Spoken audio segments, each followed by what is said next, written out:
I don't know, somewhere in there. Okay, that's a great intro. Fantastic. Everybody doing that as we're coming in. Hello and welcome to our Changeling the Dreaming 20th Anniversary Edition Chronicle, Toronto by Day, Tales from the Rookeries, and welcome to another fun evening of chaos and mayhem, viewers. As a warning, to get this out of the way right off the bat, this is a mature game. We keep telling ourselves that, and it may explore some dark and troubling themes. These may include, but are not restricted to, body horror, gore, violence, loss of character agency, gaslighting, mind control, and many others. Our players have already discussed consent and boundaries, and we collectively avoid situations that may be triggering. The players will always let me know if anything is getting uncomfortable by using yellow and red cards in our private chat over here or over there. I'm not sure where it is. I just know I keep my eyes peeled to it. If you as a viewer ever feel uncomfortable or triggered, please, by all means, feel free to pause and step away. Our streams are available on YouTube after the game, so you can always come back to an episode if you feel more prepared. And you can always just skip to the next episode as well. Speaking of YouTube, go check out Vancouver by Night YouTube. It's free to subscribe, and we're getting close to the 1,000 mark. So we'll pause. Go there now, subscribe, come back. Okay, you done? Excellent. Thank you very much for doing that. And now let's meet our Motley. How is the Motley doing tonight? We're good. Excellent. Excellent. We have new faces in the Motley. So we're going to tour around and allow them to introduce themselves to you as the player name, the character name, their kith if they would like, and then we will see what happens when the chaos ensues. So I'm going to randomly pick a direction today. Let us start with Kitty. Hi everybody, Kitty Kimchi here, and today I am playing Alette, your mischievous zookeeping puka who's may or may not be comatose right now. We don't know. Oh yeah, you were left at the doctor. Oh crap! On the good drugs. Yeah, like after surgery. Excellent. Hang on, I got to look up what happens when you give a puka a whole lot of OxyContin. No. Next up, we watched have a whole Crystal. series of why that's bad. Next up, we have Crystal, please. Hello, I'm Crystal, playing your friendly neighborhood Corrid, Lily Winters,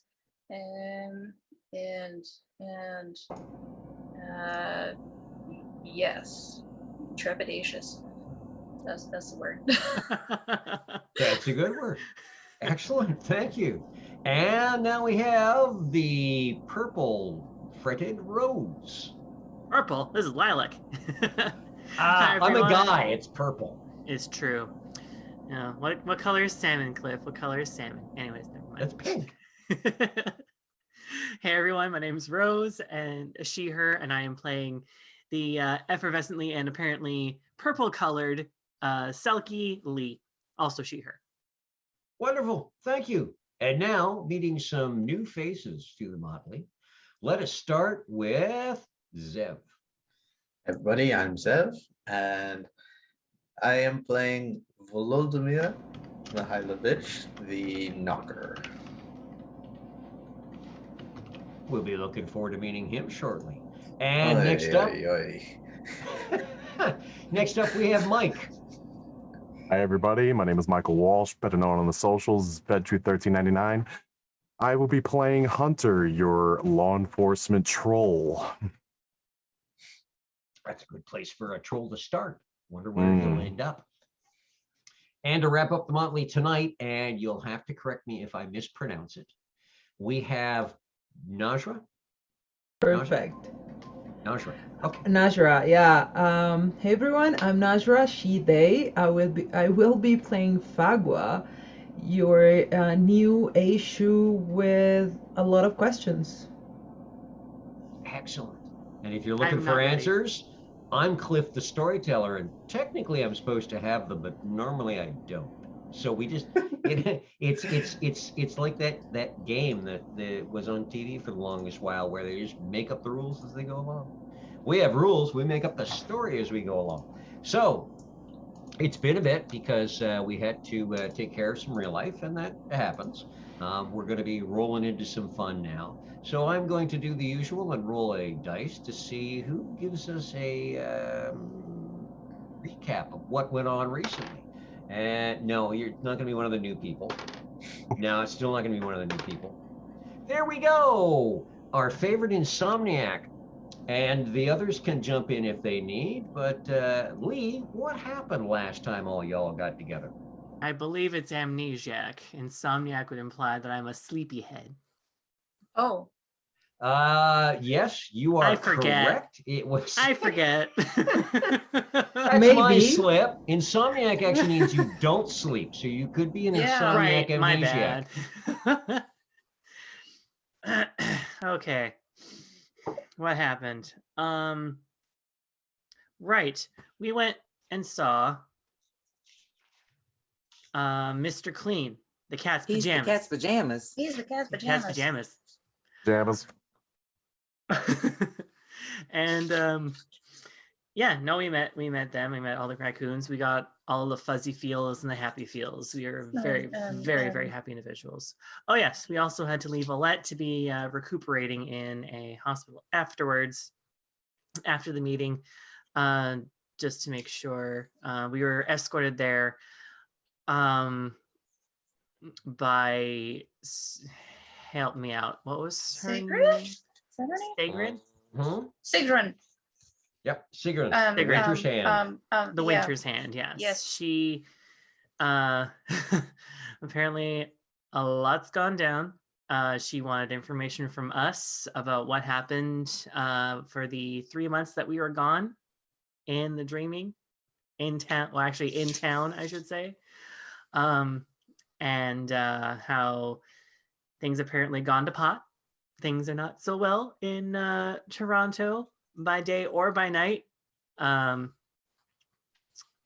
then we had to part ways with 2 of our coterie members. So, oh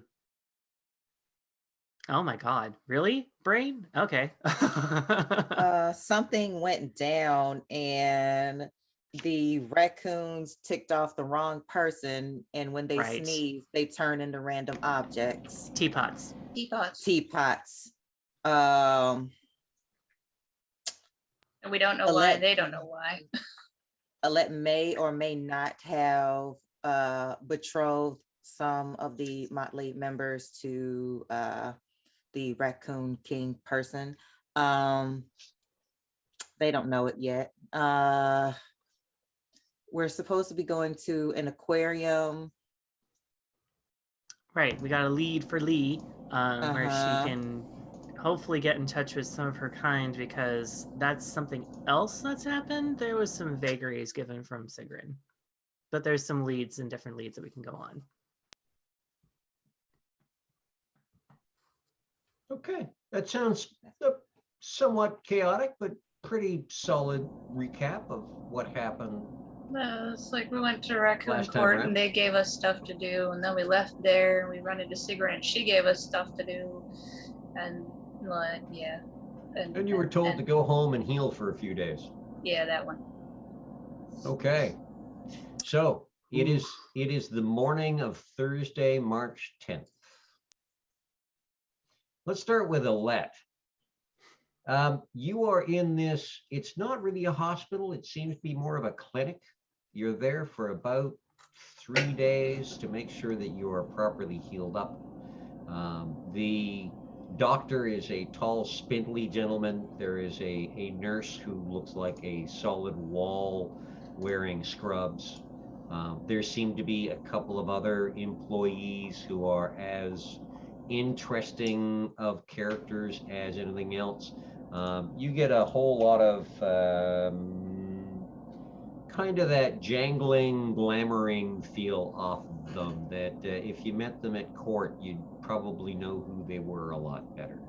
You spend most of the time not heavily drugged up, not on the worst of painkillers. There seem to be a lot of naturopathic medications as much as there are pharmaceutical.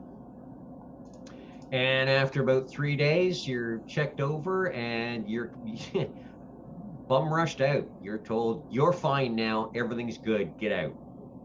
We need the room for others. Thanks. It's been nice. Hi. Bye. Rude. So I look in my arm. I'm like, huh. I must have been on some heavy shit because I don't remember getting this tattoo. And and it's the tattoo Anita drew on me before she left. And I checked my phone to see if anyone's called or text. Nope. There are strangely no calls, no texts. Okay. I mean, there so- might be Really? one. There might be one from Lee who's just like, "Hey, when you're up, text me." Yeah, actually, if you want to have Yeah, texted like or called when- yourselves, I will have what I just said and seal emoji and waves. And I'm going to call Lee. Hello. Hey. Oh my God, caller ID. Where- Oh my God. What? You okay? Hey. I'm fine. Where is everybody? Well, we're all at home. We were told to go and heal at home. Actually, Anita is in Morocco, and Joe's character's name is slipping my mind. Lara. Lara. Same. Help. Thank you. And Lara's gone off on special secret mission for court. So we're kind of down a couple numbers. Where's Lily? No. I'm hoping home or at work. What time is it? No. It's about 10 o'clock in the morning. Okay. And she might be there. She might be home. We were just told to heal up.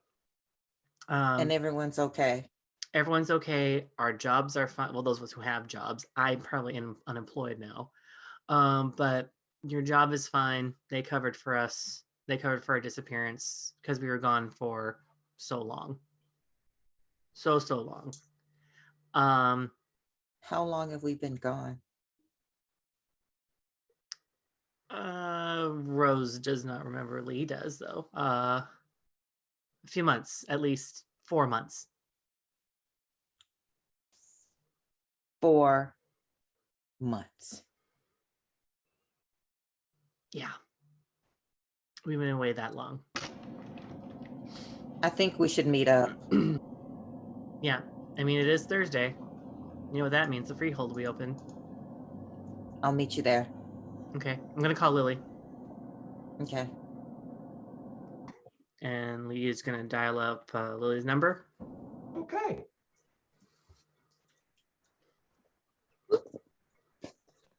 Oh, who's calling me? Rose. Hello. No, Lee. Lee. Lee. Sorry. Or it would just be a seal. It would just probably be a seal It emoji. should be a seal emoji. It's like, it's a seal. Oh. It's a seal. Who do I? Oh. Orf. Oh, it's me. It's Lee. Hey, Lee. What's going on? Alette's awake. Yes.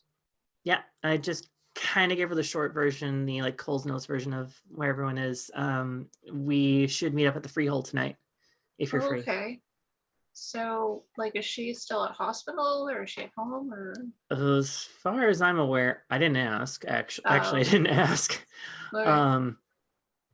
But as far as I can tell, she's the one who's like, we should meet up. So I'm thinking she's out. I hope she's out. Okay. Well, I mean, if she's calling you, that means she must be okay. Yeah, she called I'm me. hoping. Okay. Call me when I told her to call me when I text her. So Cool. I hope she's doing okay. Yeah. Okay. Anyways, Well, let's all just meet up. Same time as usual. Yeah, that's what I was just gonna say. Is just let's head there and you know get to see Alette and catch up and you know. Figure out where to go from here, because well, they said they would be like 6 of us. There's now 3. Yeah. Yeah. And Stuff's weird. we also got to talk about court as well. Oh, right, yeah. Yeah. 'Cause, yeah, we're supposed to go to that. Mm-hmm. Oh boy. Anyways, I'll see you around. I'll Was see you really, tonight. really good at talking. Right. Anyways, I'll see you later tonight. Okay. Yep. Take care in the Sure. meantime. Yep. Okay. I'll see you later. Bye. Bye. Okay, and what else is Lee going to do with her day? The rest of her day, she's going to go through Craigslist and all the different job applications she can, just like jobs, finding jobs. Okay, I would like you to roll me the same number of dice you have as points in banality, please. How many points do I have in And your banality? score, yeah, you're doing boring adult stuff. Ugh. Let me know if you get any 8s, 9s, or 10s.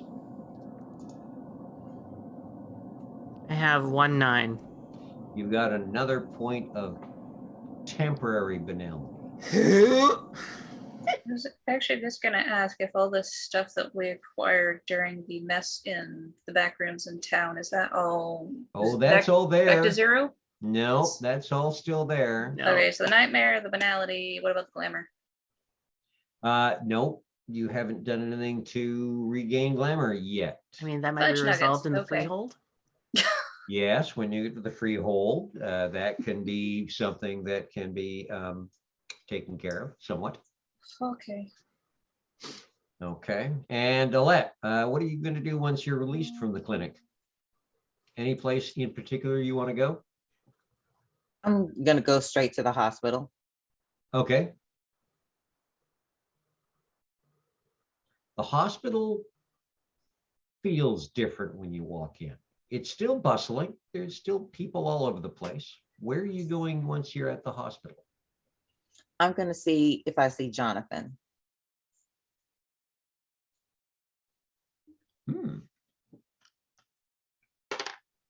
No, there is no Jonathan in the lobby area. Okay, so I'm going to call him up. Okay, phone rings a few times and it gets answered. It's like, holy crow, where? Okay, yeah, I heard something was going on with your mom or your family or something, you know, buzz around the zoo, but hey, how's it going? They're fine. The amputation went well. Hey, listen, the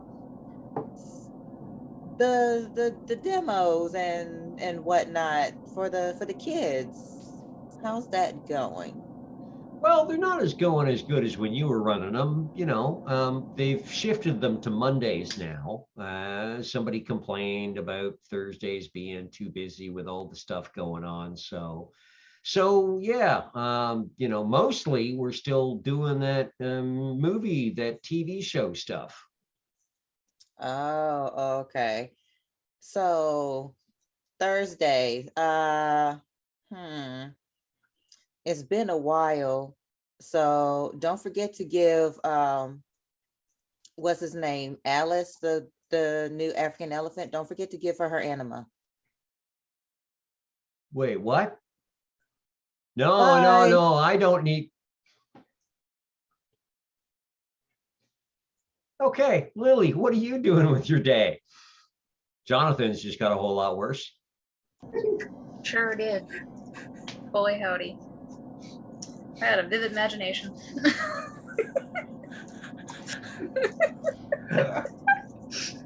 So after the phone call, Lily, what are you doing? Well, okay, so you said it's around 10? Yeah, around 10, 10:30. Have I gone back to my job yet? No, you have not. Uh, You have been spending time at home healing the way you were told.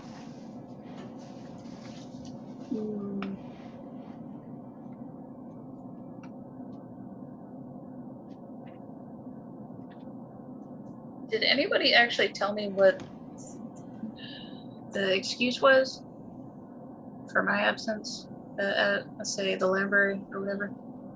I think they did. I honestly don't remember. I might have written it down. Either What? family emergencies or something like that. Yeah, it's like, oh, I did. I mean, there was something of I think it was, you were just told that excuses were given. That's what we were told. Yes, actually. Yeah. Yeah. Excuses were given. Oh boy. Excuses were given. Well, I just suppose that Lily will, with a certain amount of concern, try to show up at the library and see how things are there. Okay. So you stroll into the library, and immediately the two other librarians that work there with you stop and just stare, and then there's whispering. And you might get in as far as your lockers when your boss appears from around a corner. Remember, short, dumpy, come over, William? Yeah, Mr. Wilson? William, Williamson? Something. you know, and he kind of stands there and goes, Well- well, you're back. How was Lancashire? Storyteller, please say that word again. Lancashire. Like, okay. The Englishman I've been accumulating in my head is raging right now. Like, oh, Lancashire. Yeah, no, that was educational. Excellent. So the whole librarian, I mean, I don't know how you were picked to go over there to represent, you know, Toronto, but sure, why not? I think it was kind of a lottery type deal. Yeah, I don't you know. know, It was very much a surprise to me. You know, it would have been nice to, you know, if you took your boss as a +1, never been to England before. I mean, I'd like to see old Blighty. Well, yeah, but you know, would have been. I mean, because they only gave like one hotel room. They weren't willing to pay for another one. It would have been a bit strange. And I thought, you know, because my mom's never been over there, so I thought I should take her. So. Well, yeah, Sorry. okay. You know, no, you don't need to apologize. That's a nice thing what you did. And just so you know, whatever fancy new library systems you brought back in your head, we have a way of doing things here, and we like it. So if you Oh, want to start I making wouldn't- changes, it'd I be wouldn't nice if you dream sit it. down with your boss first and then have a chat with them to make sure that the changes kind of, you know, work with everything. Lily is now studying the grain of the carpet. And then, okay, I think he's done. I would not dream of changing the system here. It works quite fine, as far as I understand, sir. Okay, so we really haven't had anyone kind of, I mean, Deborah kind of tried to handle doing the thing you do, trundling books around the hospitals and stuff. Between you and me, I think she took the chance to go have like a 5 martini lunch, but you know, that's Deborah. Oh, well, that's not okay. So I mean, those if you kids wanted rely to start on those doing books. that again, that would be acceptable. Well, I accept the acceptable. Fantastic. And if you need anything else, I'm, as always, in my office. Of course. And he slides away on that trail of grease he leaves behind him. Making faces in his back.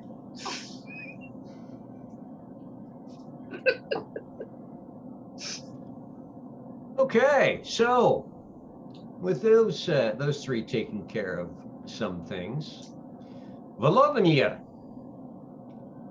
Thursday, February 10th. Tell the viewers about your day. I wake up like I do every day.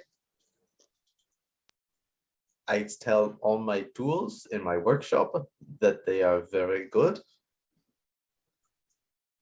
I make sure my roommate isn't sleeping in.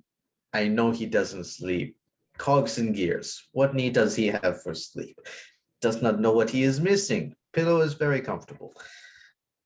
And I make sure to remind him, if my cousins come by, do not let them fiddle. Put them right back out the door. I don't care how cute they are, they go away. Not welcome. And then I have breakfast. 2 eggs, vodka, cigarette. Go to work. I go to hospital. I fix things that they say need fixing. Maybe I borrow some things that are too broken to fix. I can find use for them. They are loved. They are loved. There is a place for them. It's my day. So you're part of a small staff of maintenance and repairmen at the hospital. It's a large hospital, but really there's 4 people. There's the boss, who seems to spend most of his day watching movies at his desk on a laptop, and occasionally filing paperwork, who's always ready to talk to the higher-ups. And then there are 3 of you staff members, maintenance men, the repair guys, the jacks of all trades, who are dispensed various places. Now, you've only been at the hospital for a few months. You started there probably, midsummer. One of the biggest jobs you had to do in October was replacing the entire PA system. So good a job. Not sure what went on, but most of it got blown out. And for viewers, if you go take a look at our Halloween special, you'll discover why he got to spend several weeks replacing the PA system. Yeah. On this particular day, you're down in a sub-basement. The wonderful underlying structure of the hospital is multiple levels of basement. Some of them are for parking cars, some of them are for maintenance work. And you are on your own currently in a room where a lot of broken machines go to rest.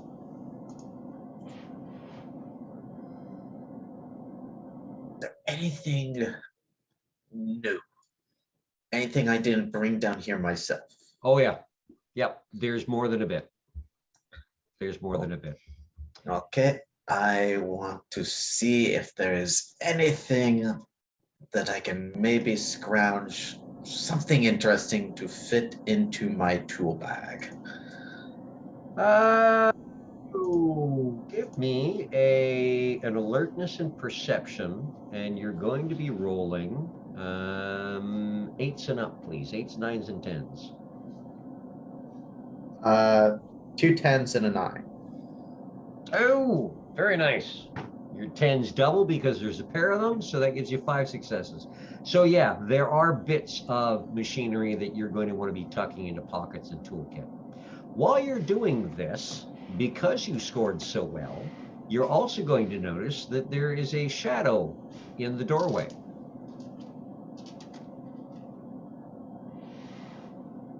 Do I recognize the caster of this shadow? You don't. He's a large man. Looks to be about 6'1", 3-piece suit, kind of a vintage looking cut, like perhaps the 50s or 60s. Gray with a light pinstripe on it, beard down to about mid-chest. You could call him robust. You could call him big. He is a sizable gentleman. And he looks at you and goes, "You would be Mr. Mihalovic, right? I'm always right, so you must be Mr. Mihalovic." Mihailovich. Oh, Tic-tac. Mihailovich. Ah. You see, yes, I suffer from Anglicism. My apologies. I will get it right next time, or the time after that. Can I help you? I am trying to do some very important work here. Well, actually, I'm here to help you. And he kind of just he heads right towards you with intent, arm out, hand out, obviously aiming to shake hands. And he's, my name is Arthur, son of Carl. I'm not going to shake his hand. I'm going to take a spare tool and just hand it to him. And he takes it, and he kind of looks at it, and he tucks it in a vest pocket. Is mine. You're holding. When I say, you give it back to me. And I'm going to start unscrewing the first component I've identified as interesting. Right. Well, we have a little issue that we need you to take a look at. At 7 o'clock. Mechanical? Yes, indeed. And a very interestingly mechanical issue. I'm listening. Wrench. And hands back the wrench. At 7 o'clock this evening, we would like you to be at the lounge on the 7th floor. 7 o'clock. I'm still working. Bother someone else. Well, you see, there is no one else who can quite do what you need to do. Oh, boy. Now, I could ask an oath of you, but I won't, because I know that you're going to show up of your own free will. Aren't we now?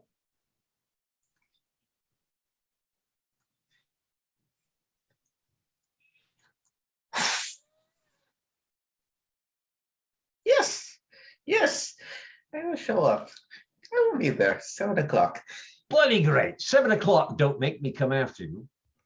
Last man I had to do that, I ended up with a piece of his ear.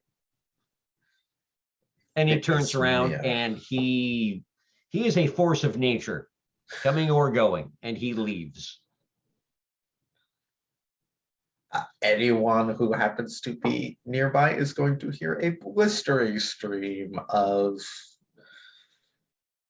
Yiddish. Wonderful. Okay, Hunter, take us through your Thursday, March 10th. Thursday, March 10th, as of recent. I would be coming home from a shift at the hospital, probably hitting the gym. Hunter is quite the large specimen himself, around 6'3", 6'4", around 280. And he likes to lift weights. He likes to lift heavy weights. He likes to take out his stress at the gym. After that, he would head back to the home that he's called a home now, that he received from his late grandparents, since he's a transplant from New York with that American accent and looking to start a new life here up in Toronto. He's been here for a couple months. He would be methodically going through his items. He likes to keep things very organized, very on point. From his cooking to his cleaning, he likes things in particular places. And then for the evening, he likes a particular type of drink. He's a fan of rum.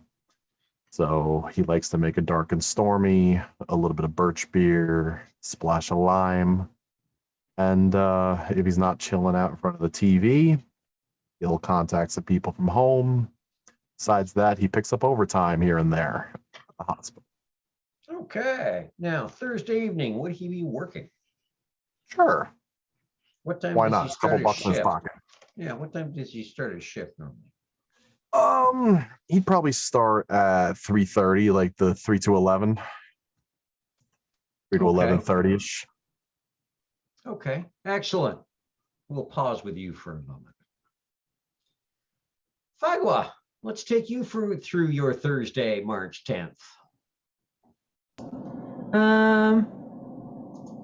I wake up at the community house, then I take my scooter, stop on a bakery, get a bagel with cream cheese and a box of cupcakes to share at the office. And I don't eat there. I go all the way to the NGO where I work, leave the cupcakes there, get, I don't know, toys or books that we have to deliver at the hospital. And then I head to the hospital and I take too long talking to kids about the books or toys that I'm giving to them. And then I steal a cup of coffee from like the doctor's lounge. And I found a way to get to the ceiling of the hospital, and I go there to take my breakfast. Okay. So you mean the roof of the hospital? Yeah. Okay. When you get up to the roof of the hospital, it's obvious that this area is visited on occasion. There are footprints in what's left of the snow, going back and forth between the door to the roof and a greenhouse that is set up in the middle of the roof of the hospital. Okay. I'm gonna kind of like put everything on a ledge somewhere, like even if it's like at some point everything's gonna freeze, but I don't care. This is something new that I hadn't seen before, and I'm gonna walk straight to the greenhouse and try to like clean the ice from the windows and try to look in. It's quite a sizable little greenhouse, and there are a lot of plants in there. There is a riot of color. Okay, that's weird. I'm gonna, like, she says out loud, like, okay, that's weird, that's weird, that's weird, and it's gonna start going around it, trying to find a door. Oh yeah, there's a door. The footsteps from the door to the roof lead to the door into the greenhouse. She's gonna take her pinky Uh-huh. and try to open the door. It swings open quite easily. Definitely not locked. Okay. She's gonna like poke her head in and see if there's anyone in. Oh yeah, you're gonna make this far too easy. Give me a perception plus alertness, 8s, 9s, or 10s. Perception. Okay.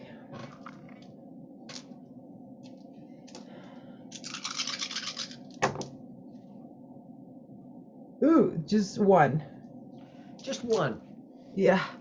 You can't quite tell if there's anyone in there. There's a lot of greenery and a lot of flowers.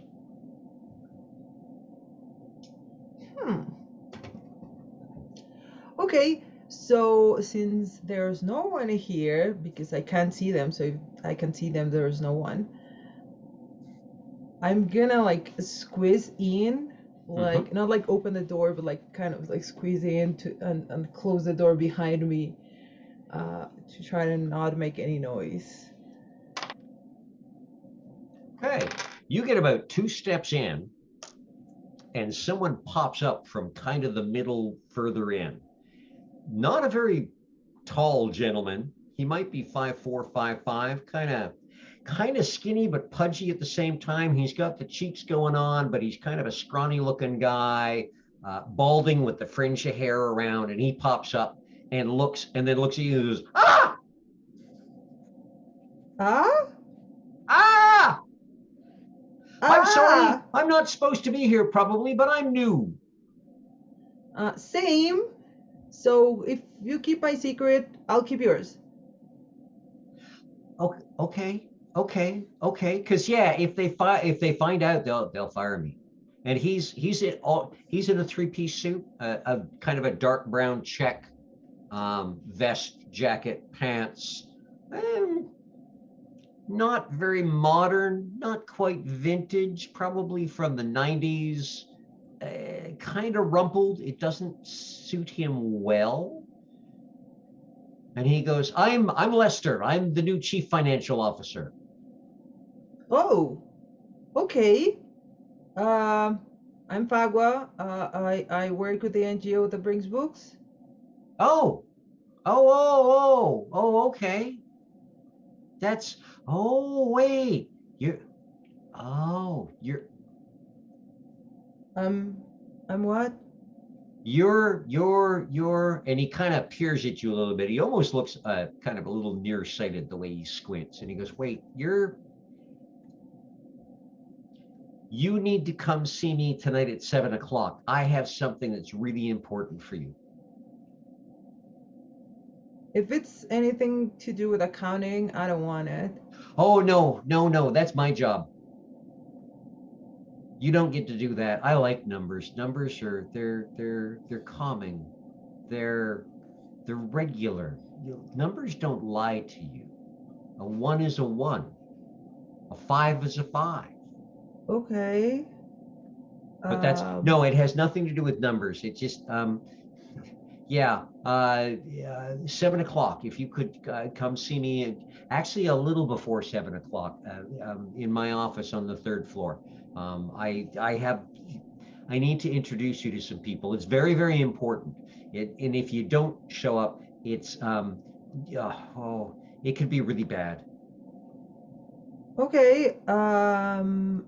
Is there Oh, free coffee? wait. I was told there'll be coffee and stories. Oh, I like that. So it's like like a camp night out where everyone shares stories or something like Okay, that? sure.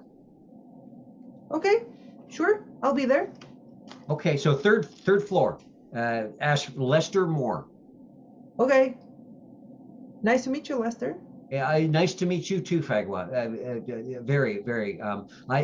You can have the place, the greenhouse. I have to go back downstairs. I was just waiting to. I was enjoying it, but I was waiting to talk with you because you were supposed to be here, and that's why I was here. So, and he's kind of like edging his way out the entire time, talking 900 miles an hour.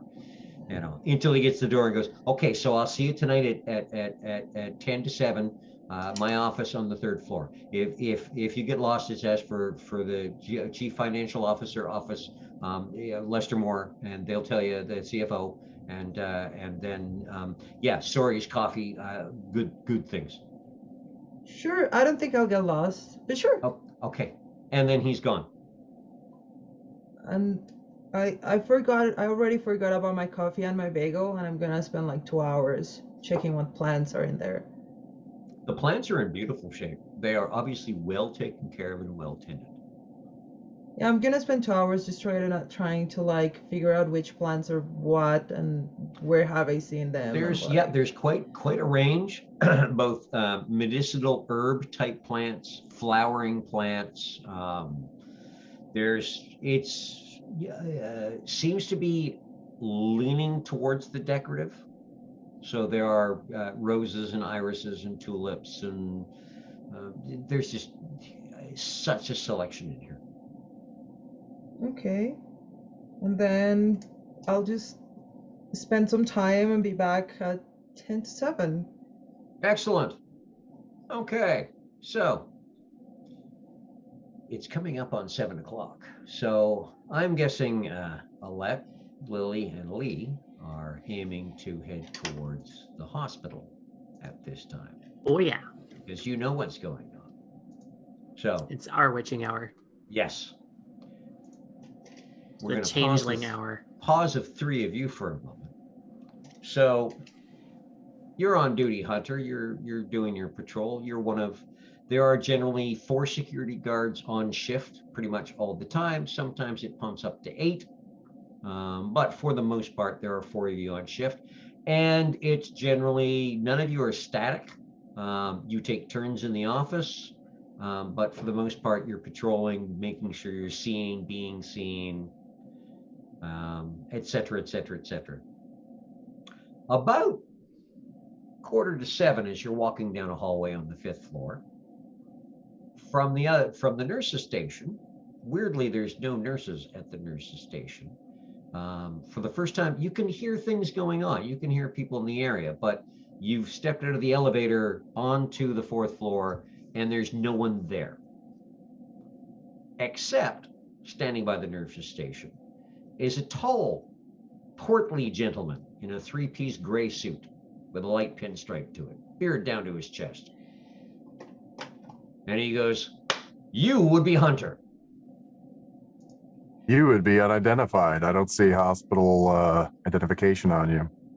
Oh, and he flips his jacket open and goes, I like to pin my badge on the inside because it ruins the look. And you can see it's a hospital ID identifying him as Arthur Hanks, the CEO. Uck. Ah, Mr. Hanks. How are you this evening? I'm very good. And yourself? You're doing well, Very well, yes. sir. I'm very Excellent. well. Excellent. I like to meet a man who is doing well and looks like he is robust and outdoorsly. Do you fish? No, I'm not really an outdoor gamesman type. Oh, you should try fishing. It's calming, wonderfully calming. Excellent. I need to interrupt your rounds this evening with a special task. Is everything all right? Well, yes and no. Or no, but yes. It's all right as far as the hospital goes, but there are other things that require our attention. Okay. How can I be of assistance? First of all, come with me. We must go collect Mr. Mihailovich. He should be waiting for us up on the 7th floor. Oh, you mean Mir? Yeah. Yes. Had some run-ins with him, unfortunately. I caught him repeatedly at the same fire exit sneaking cigarettes. I've already told him if he does it again, he's going to get written up. Oh, sometimes we're good with turning a blind eye to certain people. And I'm thinking that, you know, if somebody wants to roll a fag and have a little bit of the tobacco, then who am I to say no? I don't mind having the occasional pipe myself. And he leads you into the elevator and hits the 7th floor button for the 7th floor. As I walk along, I say, I'm not really going to question the individual that signs my paychecks, so do what you got to do. So, and is Volodymyr up there on the 7th floor as he said he would be? Yes, with a unlit cigarette in the corner of his mouth that he appears to be rage chewing. Excellent. Okay. To bring things together at about 6:45, does Fagawa end up on the 3rd floor looking for Mr. Moore? Yeah. The 3rd floor is at 6:45 fairly quiet. Most of the staff have gone home, but there are lights on, and indeed standing out near the elevators, kind of bouncing back from one foot to the other, fidgeting in place, is Lester Moore. And he goes, wonderful, fantastic, this is great. Come with me. And he steps into the elevator, hits the 7th floor. The two of you go up, and the doors open. You're about 6-8 feet behind Hunter and this very, very large gentleman. And Volodymyr is standing a little further down. And Lester goes, sir, I have the, sir. And the large gentleman turns around and says, Les, excellent, okay. Bring her along. And you walk, again, it's kind of weird for all three of you. You can hear activity going on the floor, but there's no one at the nurse's station. There's no one in either of the hallways that you can see. They stroll down to the lounge, and the lounge, standard hospital lounge, nice big glass windows that look into some very plush chairs and couches, several tables. There, along one side is a kitchenette unit with a microwave and a sink and a little fridge and stuff. And Arthur stops at the door and says, oh, this is my favorite part since I've gotten here. I've only seen it a couple of times, but it does not grow old, does it, Les, old man? And Lester just kind of goes, yes, sir.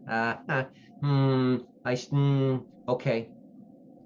And he takes a key connected to a fob and inserts it into the door, turns it, you think the wrong way, and then pushes the door, removes the key, pushes the door open, and says, please, the three of you.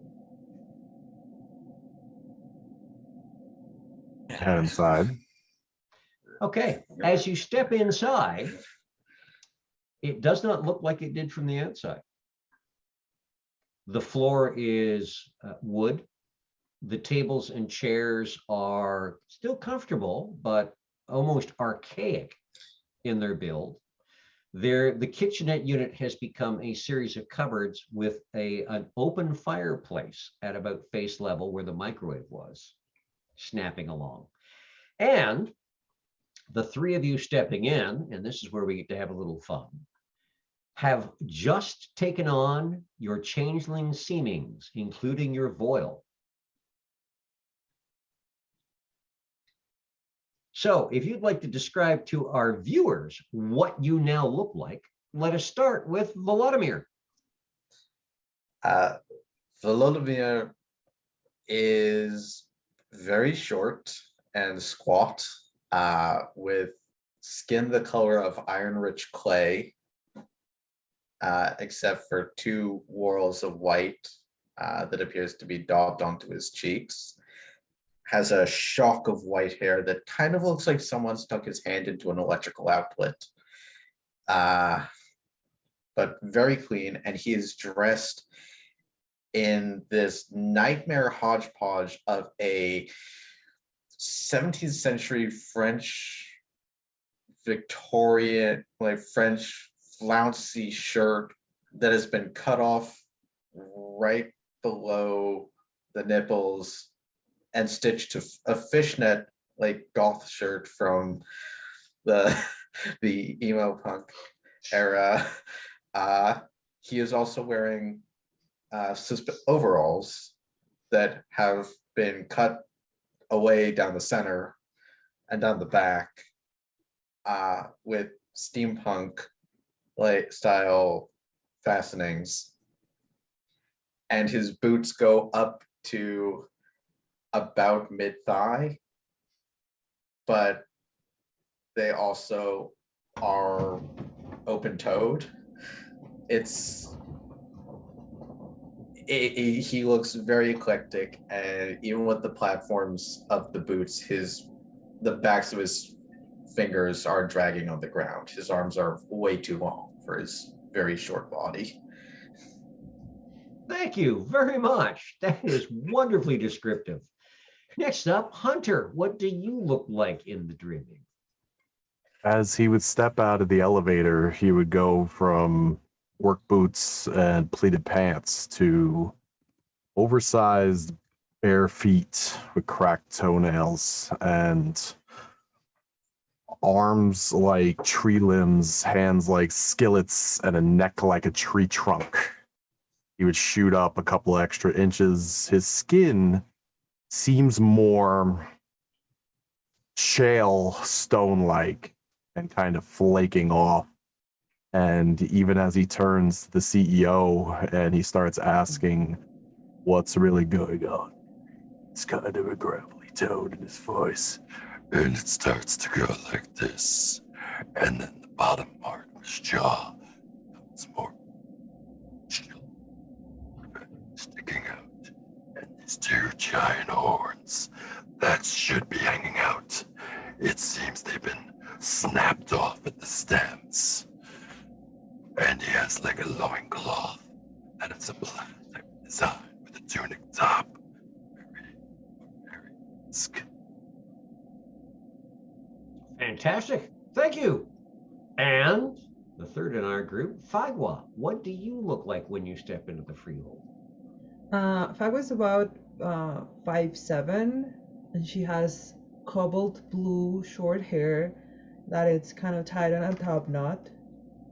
And she has like an undercut with a geometric design, the geometric pattern in her hair.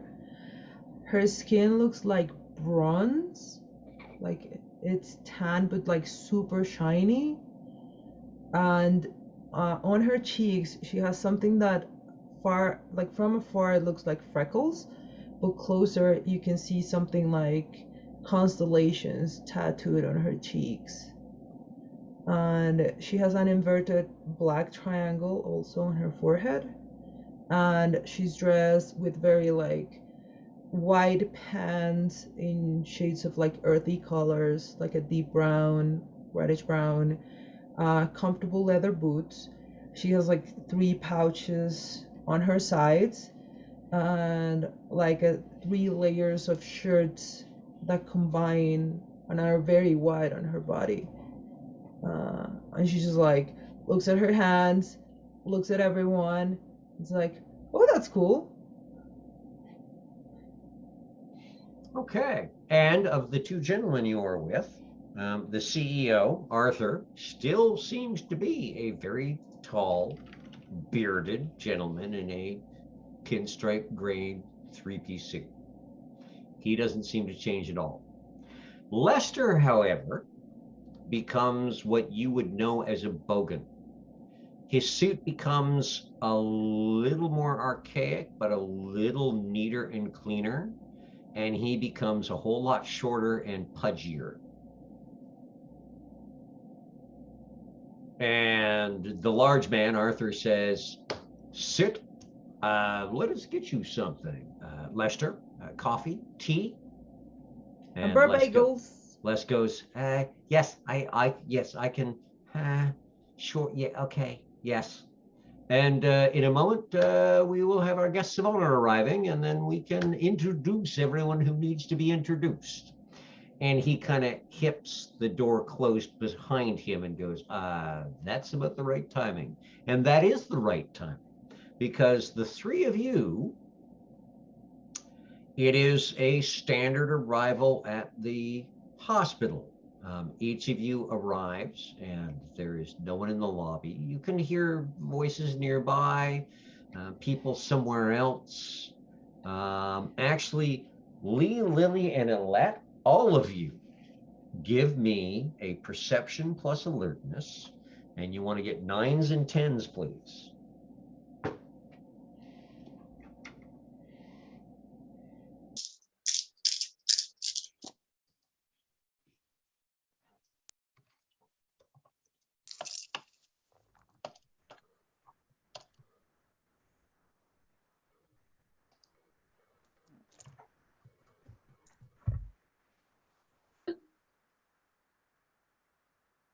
Bupkis.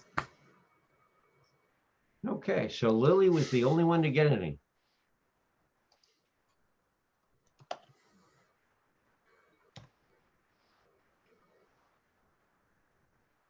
So now normally the 3 of you would be arriving individually. This time you meet at the main doors. So the 3 of you are together as you enter the lobby. And Lily, check your chat.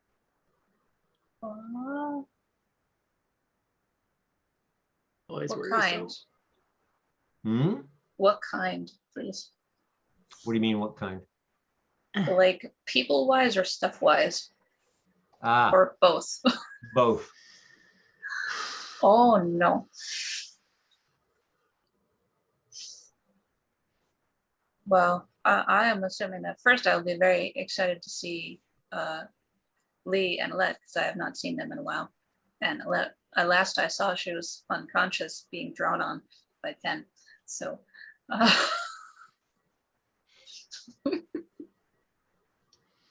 And yeah, Lee is very happy to see Lily and Alette.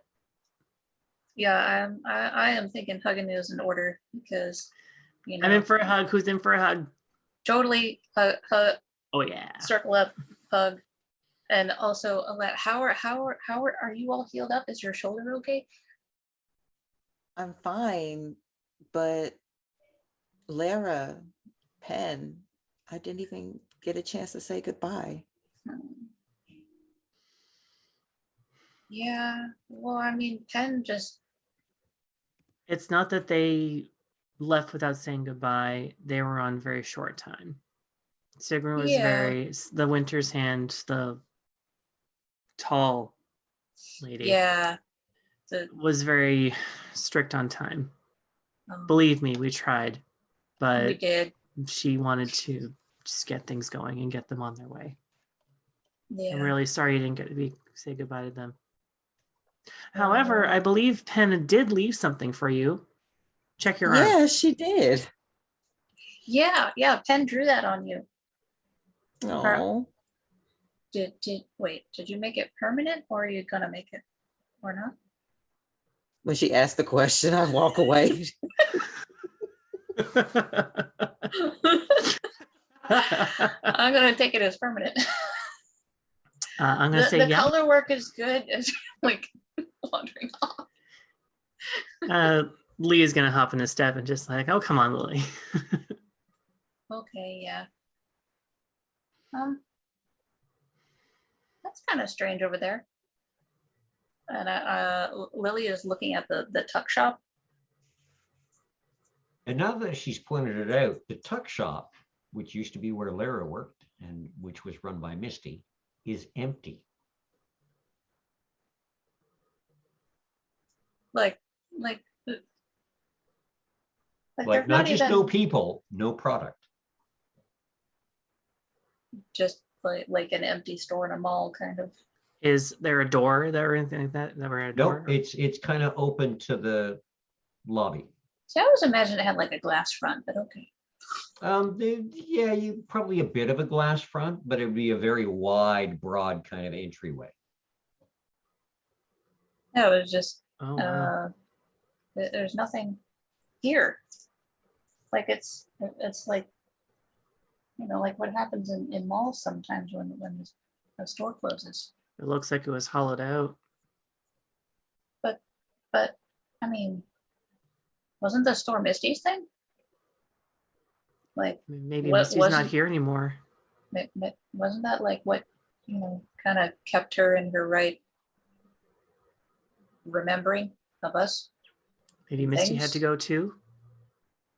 We've been gone for 3 months. A lot can happen in 3 months. But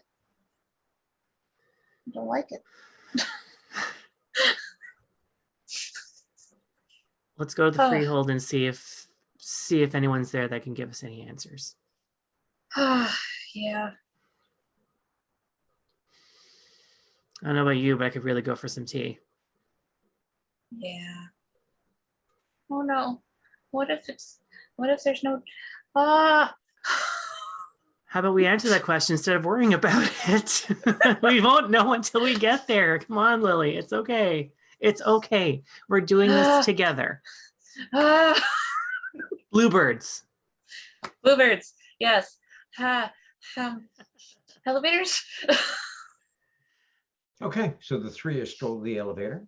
As you approach the elevator, the second from the left opens automatically.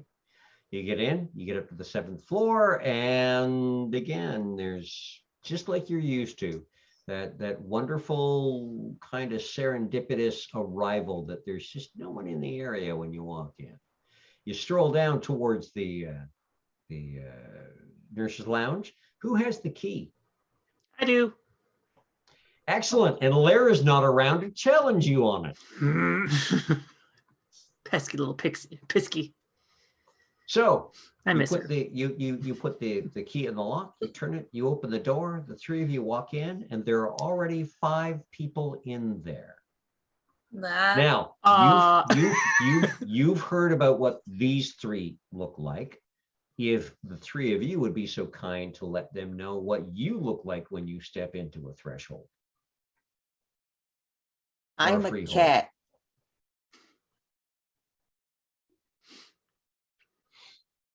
Oh, wait, what size are you?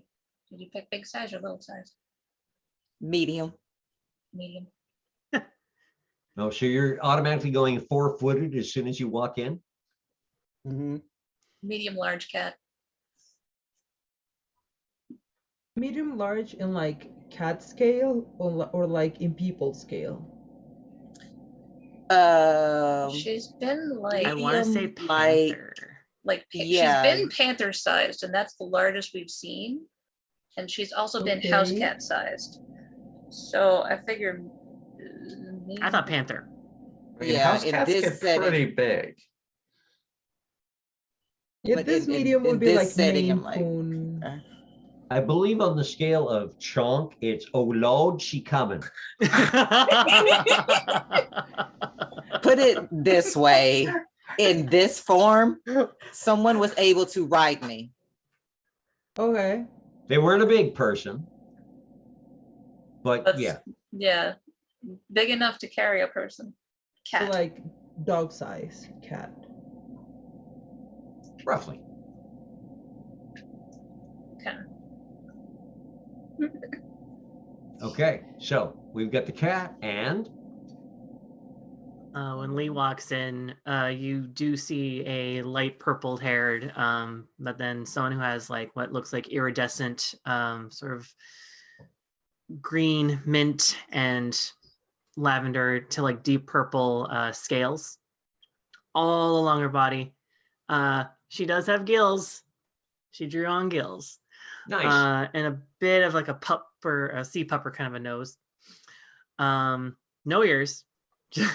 And kind of in cool sort of like medievalish with like the modern sort of scaly kind of leather jacket, doublet, and then just leather pants and sort of small-ish sort of like medieval style shoe.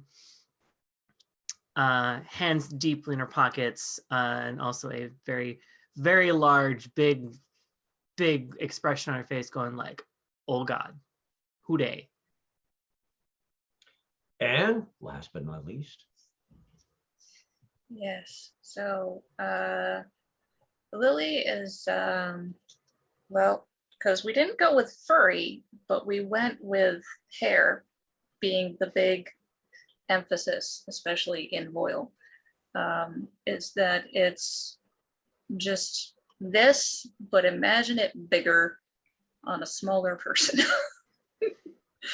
And a bit of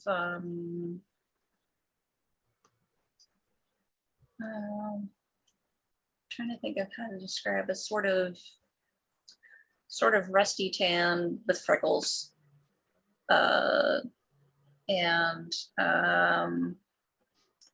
kind of medievally sort of clothing, and she's got like some knee-high lace-up boots, some leggings, a knee-length sort of green velvet kind of skirt, a poofy sleeve kind of blouse type thing with a leather lace-up bodice over top, and a blue velvet bag with a bunch of stars and moons on it as well. And she is also going, oh, what this? What even is this? Who are these? Like Fagua, when they come in, she's gonna kind of like blink, like you see her across the room, and then she's in front of you with like a plate of bagels. It's like bagel. Bagels. Lee's just gonna go in for one. Are there like plain ones? Yeah, there's anything you want. No. Plain one, just noms. Um, Yeah, they're good people. Very Holy food shit. motivated. Holy shit, is that Balrog? Where? and you yes, just see a troll the cat coughing and trying to hack up, and he's like, and it the sounds cat very does appear to stone. speak English.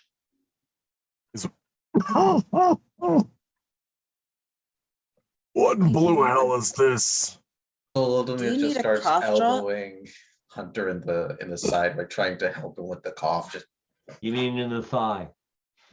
yeah, Oh, he's now a mountain. yeah, Bunk, bunk. it's just I sound like you when you smoke. What the hell is Hey. going on here? Like, And the very tall gentleman Yeah, in the just gray jealous. pinstripe three-piece suit brings his hands together with a loud snap and goes, "Wonderful! We're all here. This is excellent. Now, on a given day, I would start with jumping jacks and a little bit of opening up the lungs and getting the blood flowing, but I think it being 7 o'clock, we don't need to quite do that. Now, we've probably all had our blood flowing today, haven't we?" Yeah. And he looks directly at the small bogan and goes, "Yes, sir." Yeah, I will get. Who in the blue muffins are you? And he turns back and he looks directly at you, Lily, and says, I am the new director of the hospital, the chief executive officer. My name is Arthur, son of Carl, grandson of Hank. Is it Hank? Yes, Hank. So you can call me Arthur Hanks if you like, or Arthur Carl's son, or whatever you would like. And I have been given the responsibility to take care of the people associated with this freehold going forward, considering that Betty, Gertie, and Misty had to leave. They had to leave. To go They were where? called away to home. So they're dead. No. Or they're in a place called home, because we just were in a place called town. No. They went home, Great Britain, where Gertie and Betty came from. Okay, so they went to go live with Mary Poppins. So we have this person, bagel person, and what it looks like Really good bagels, by the way. the heat and snow miser's love child. Ooh. So what is going on? Well, The talking cat. Talking to me? She does that. What's wrong with that?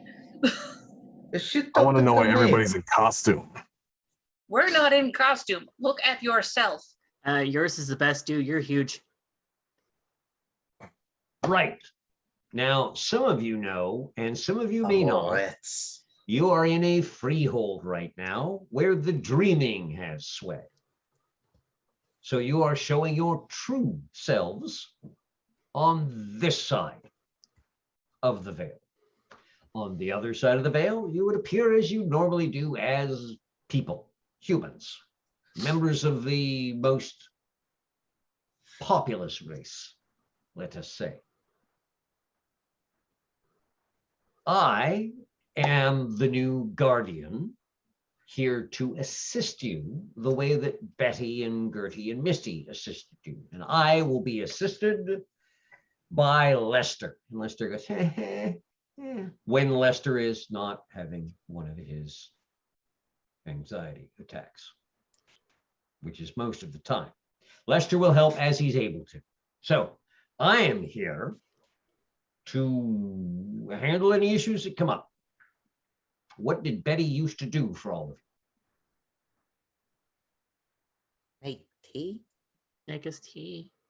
Right. No, that was Gertie. I can make tea. Lester, make them tea. And Lester goes, yeah, okay, yes, sir. Tea. Yeah, okay. And he starts rattling around in the cupboards. He starts rattling around in the cupboards. Lester. Does he know where to go in the cupboards?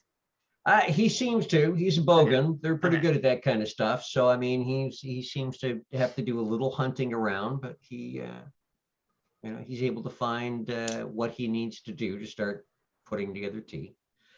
And then Arthur turns to the other three, Vladimir, Hunter, and Fagua, and says, there has always been a motley associated with this freehold. The motley has rules. Well, the freehold has rules, or so I'm told. I'm not privy to the rules. I just have to keep them. Recently, due to some situations, a number of members of the motley were drawn away to do other important things in other parts of the world. When some members go, new members need to take their place. And this is where the three of you become important. Welcome to the motley of, and he kind of leans slowly towards Lee. Do you have a name? Bluebirds. Seriously? Yes, seriously. What's wrong with bluebirds? Bluebirds. Of happiness. A noble and stunning bird of brilliant plumage, that brings hope and wonder with it. You are now members of the motley of the Bluebirds. Hunter leans over to Volodymyr. You know that flask I keep confiscating from you? You can't have any. Schmuck. I think I really need some of that right now. Get your own. Don't be a putz. And I'm going to make a point of turning away from him, taking out said flask, which in this form looks regal sized. Unscrew the lid and just start chugging.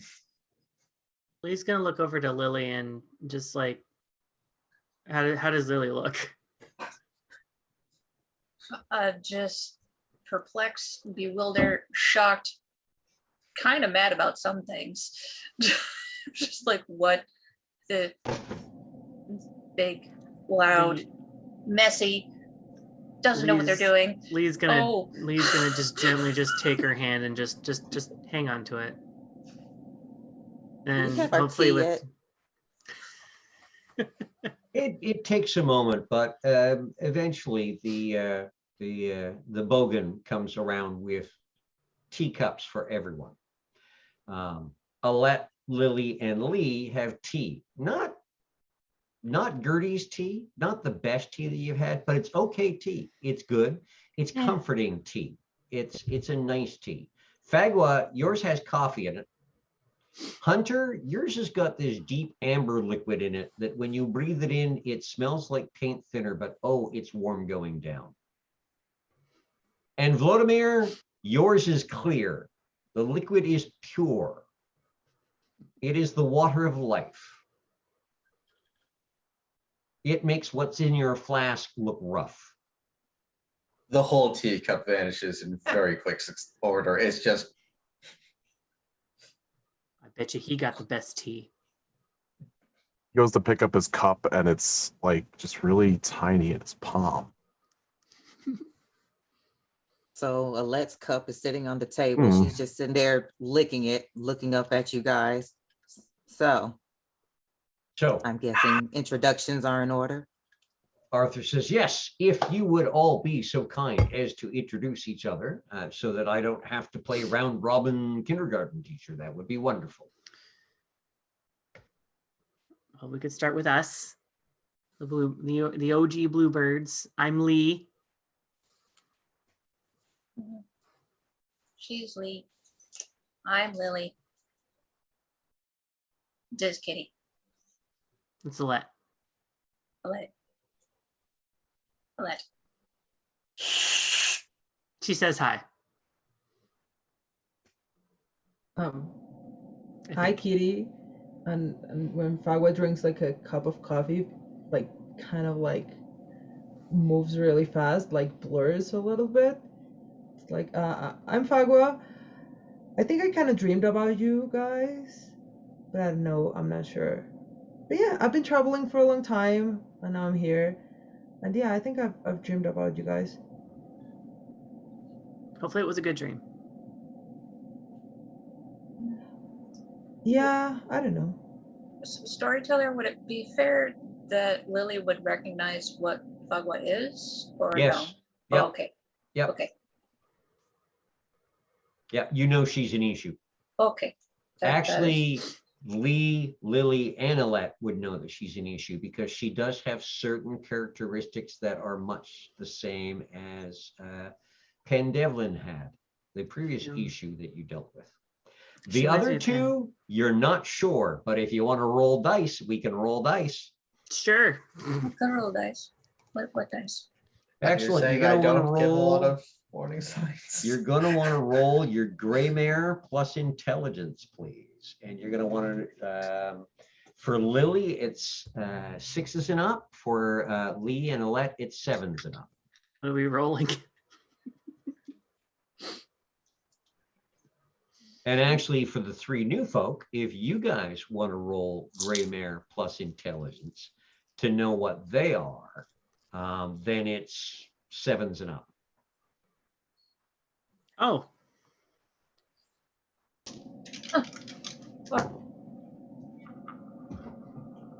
2 successes. Twos for the new people. That's excellent.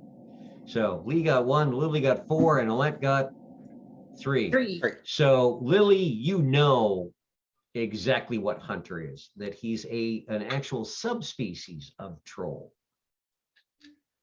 Uh-huh. And that's about what you know. Rumors otherwise. You would know that Vladimir is indeed a knocker. Alette, you would be able to pick out Vladimir as a knocker. Hunter, you're not too sure about. He's big like troll, but he's not exactly looking like a troll. Lee, you pretty much got Vladimir as a knocker and nothing else. You have no clue about Hunter. Knocker, possibly an issue. Big guy. Yep. Very big Our guy. 3 new people, you could tell Alette's a puka. The shape changing gives it away. Lily and Lee, you're not 100% sure on. Well, I'm Officer Lanigan.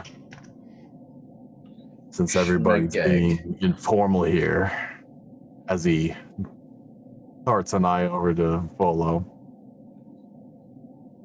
You may call me Hunter. Okay.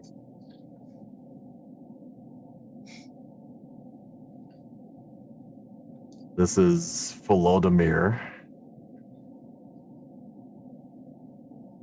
Don't ask me to fix things. I have too much to do. Okay. That's probably a good problem to have. Okay. And just gonna look at Alette. I'm watching you. Shiksa. I'm watching you. Noted. So, Fagua, Hunter, Voldemort, Volodymyr. Vaseline. Stick with Voldemort. I like that. I'm sorry, Volodymyr. Just going to look at Alette, and in my as polite a voice as a knocker can manage, which is not very.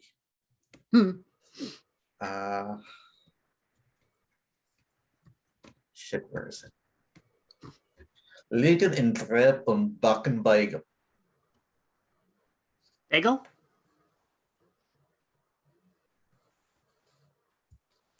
Yes, bagels.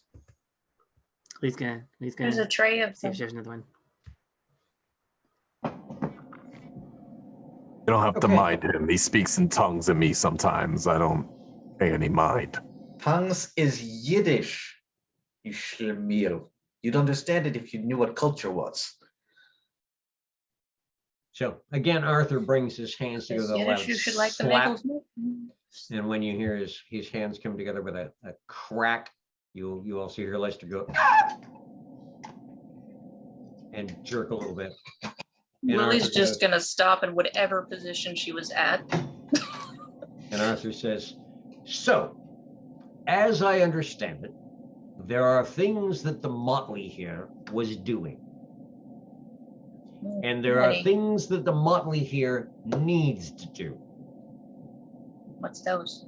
Now, and he looks at Vladimir, Hunter, and Fagwa and says, this is why you're here. And he kind of pivots for a large man, he moves very well, pivots on the ball of a foot and looks at Alette and Lily and Lee and says, do you honestly think that you can get everything done that you have oathed to do without help? Yes. So far, we've uncovered quite a bit. So far, with other members of your motley who are not here, do you think you can keep going forward without extra help?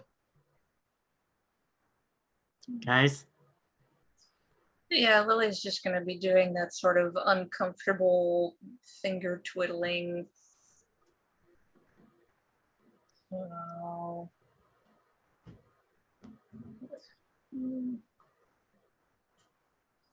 we looked to Alette. I mean, Fagua looks like she can handle herself. Hunter's big, and vasectomy looks like he'll come in handy eventually. Mm-hmm.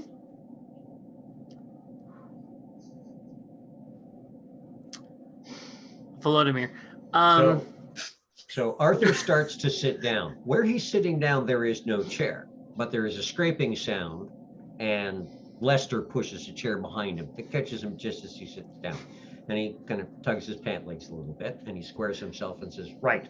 So at this juncture, what I think is the three of you need to tell all the rest of us what needs to be done still, so that I don't have to try to wiggle my way into court where they don't appreciate me and mine, in order to ask them what they've gotten you to promise to do. Oh, and by the way, you will have noticed that Lester is one of you, and that I don't look any different in here than I do out there. Yeah, why is that? Yeah, we In noticed. common parlance, I would be what your types call a mage, a wizard, a user of magics. Okay, so you can see us, but you're not one of us. Sure. Yes, but okay then. I grew up with Betty back home. There might have been a time when we might have ended up together, but it was not meant to be. It was not in the stars. That is apparently, I'm told, another leg in the pants of time. However, We would call that a timeline. Anywho. we are very much the same, Betty and I. All right then. So this is why I was called in when she was called out. And a little fiddling and faddling to make sure that I ended up the director here. So then, do you know who's the Baroness and the Winter's Hand and all these titles, the local fancy people? I have not yet gotten all the information, and Lester is brand new. He travels with me everywhere. He was with me on my last job. He is my Batman, so to speak. And as a result, he hasn't quite gotten the chance to meet the court yet either, which I understand there is a court tomorrow night, which the six of you will be attending, I would assume. Well, that will be interesting.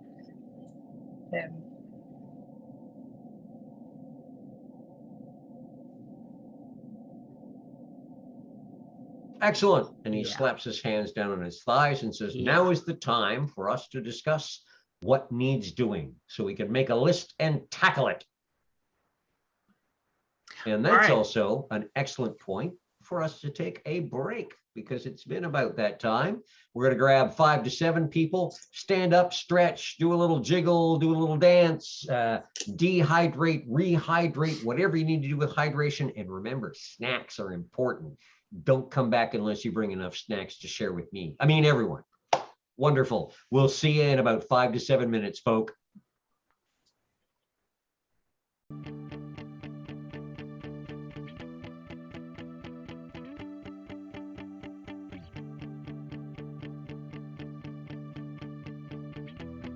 Paint your sky in phthalo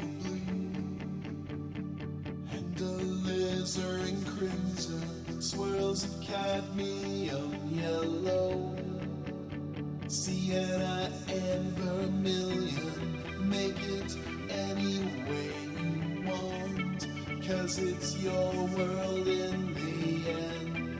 Paint yourself a little tree and give it a little friend.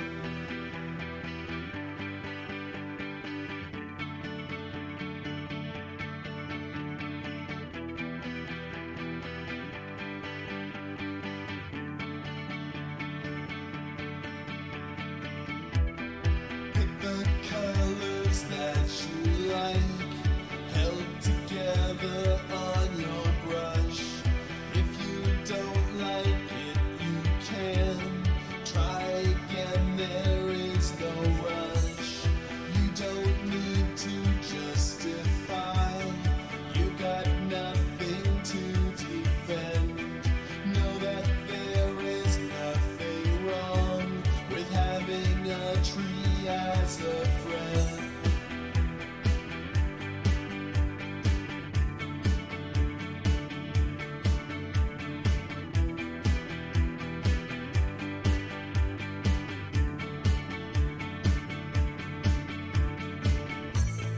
You can do what you want, just make it passionate.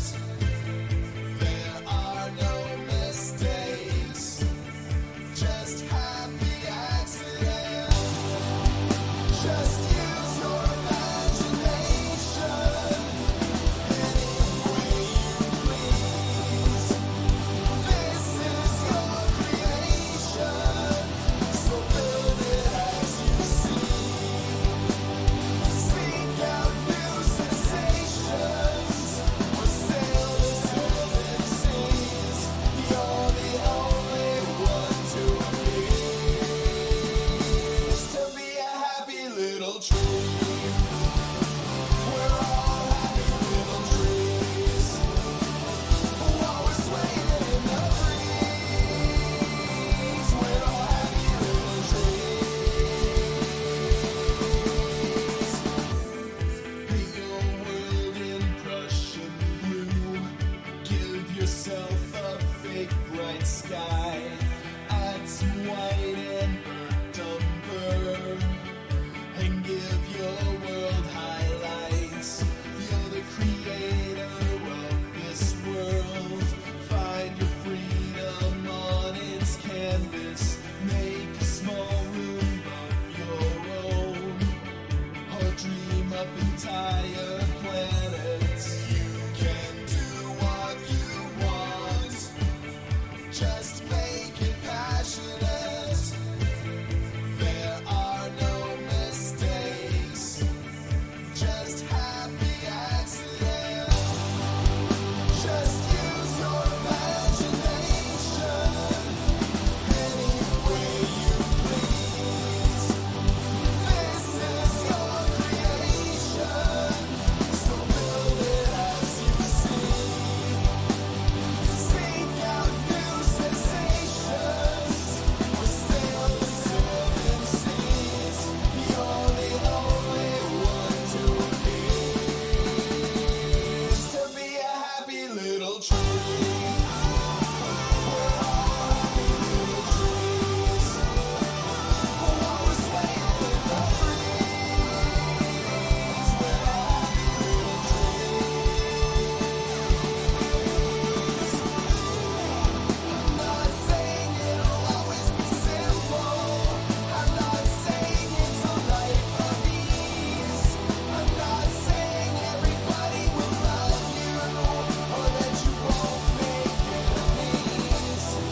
I'm not saying that it's all a party while we're swaying in the breeze. I'm not saying it'll all be chocolate and cheese, but we're all happy little trees. We're all happy little trees. While we're swaying in the breeze, we're all happy little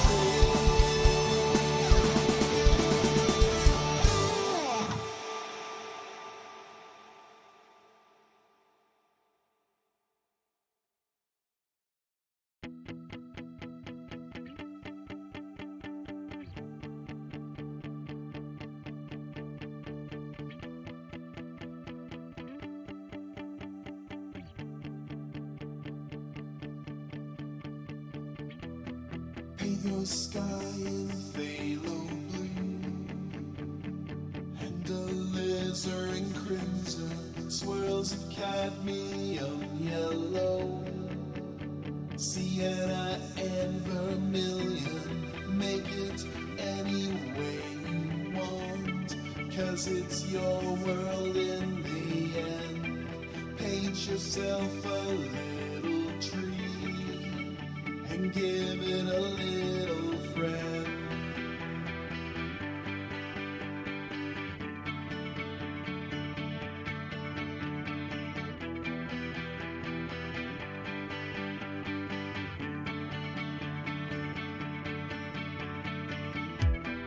Pick the colors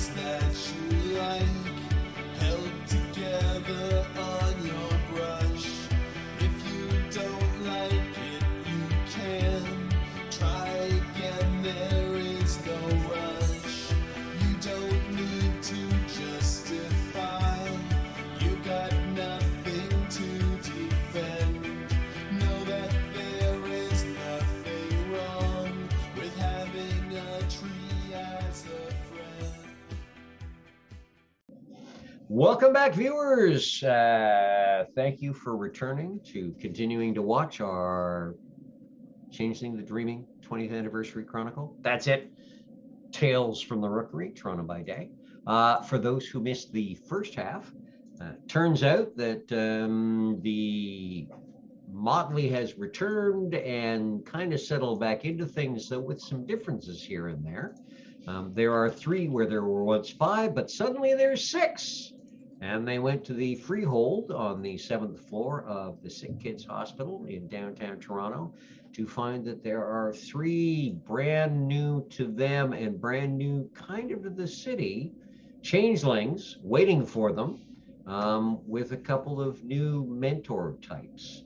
And we had bounced out during the break just before they were going to start to talk about what's going on for the changelings in this motley. So Arthur sits down and kind of looks at, gives Lee, Lily, Alette each a solid look and says, right, what is in the pipeline? What do you have going on? What plans are afoot? Well, currently we are oath-bound by the Baron, to take a look at what's going on with the banality and glamour sink that's happening with the studios. We have yet to deal with the gentleman there by the name of Mr. Green. We've found out that he's sort of responsible for the glamour sink that happens there. There was also a gateway into town, which is what has delayed us from getting, what's delayed us for 4 months. That's from this world anyways, but what must have felt like maybe a couple of days or so, we were in a place called town. And that in itself, as we found out, was a glamour farm. And for those who are not sure what that is, that glamour is what makes us do things. They were mining humans for that. Something that they give off just naturally when they're happy or when we inspire them. But yeah, they were literally being grinded down daily. It was absolutely horrible. I digress. We are still in the process of dealing with Mr. Green. That's in the short term. For me, the long-term memories have been gone. I have found myself a lead, and I would like to follow that, hopefully to restoring my memories. Long story short, I was in Sick Kids for a while. They kept me under observation. I have no memory past being awake 4 or 5 months ago when I first met everyone. And what's this lead that you'll be, or hopefully all of you will be chasing up? There's someone by the name of Davidson that I seem to have sparked a bit of a memory from that means something to me. At the it's at the aquatic center, I believe. Yeah. Excellent. So you've got something going on at the studio and something going on at the aquatic center. Is that everything? Anything else to add, guys? And she The looks at Lily. raccoons. The raccoons. Right. How could I forget? Also the raccoons. Mr. Clean. He's the cat's pajamas. It's the cat's pajamas. Pajamas. He of all the raccoons, it seemed to have gotten a message or a note or something like that, and have made someone angry. And when they sneeze, they turn into teapots. So raccoons sneeze Mm-hmm. and turn into teapots. Keep up. That's what I said. Yep. Yep. Well, And how did it go back? isn't that some kind of bullshit? As far as It we could seems tell, to they wear haven't. off. It seems to wear off, but it doesn't wear off right away. It's like a few days where they're just a teapot and then they kind of pop back into being fuzzy. But that would be bad if something like that happened in daylight with the normies. Yeah.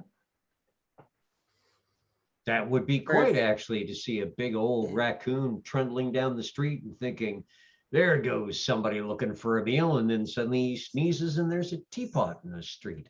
That would be that would be disturbing. We That would can't be have bad. that. And imagine how it would feel if they actually used that teapot. Poor things. I don't even want to imagine that. Oh no. Well, I'm imagining it. Oh, great. Yes, so that's the other thing we have going. I don't think there's anything else. So there's the aquatic center and something going on there that might lead to Lee's memories. Raccoons turning into teapots, and someone named Mr. Green at the studio. Is a Hopefully glamour sink. without the candelabra. A glamour sink after having dealt with the glamour farm. Mm-hmm. Mhm.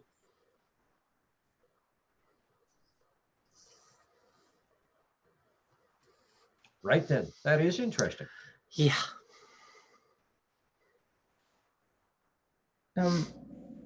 So wait. So we're here to help you out with the things that you gotta do, Mhm. right?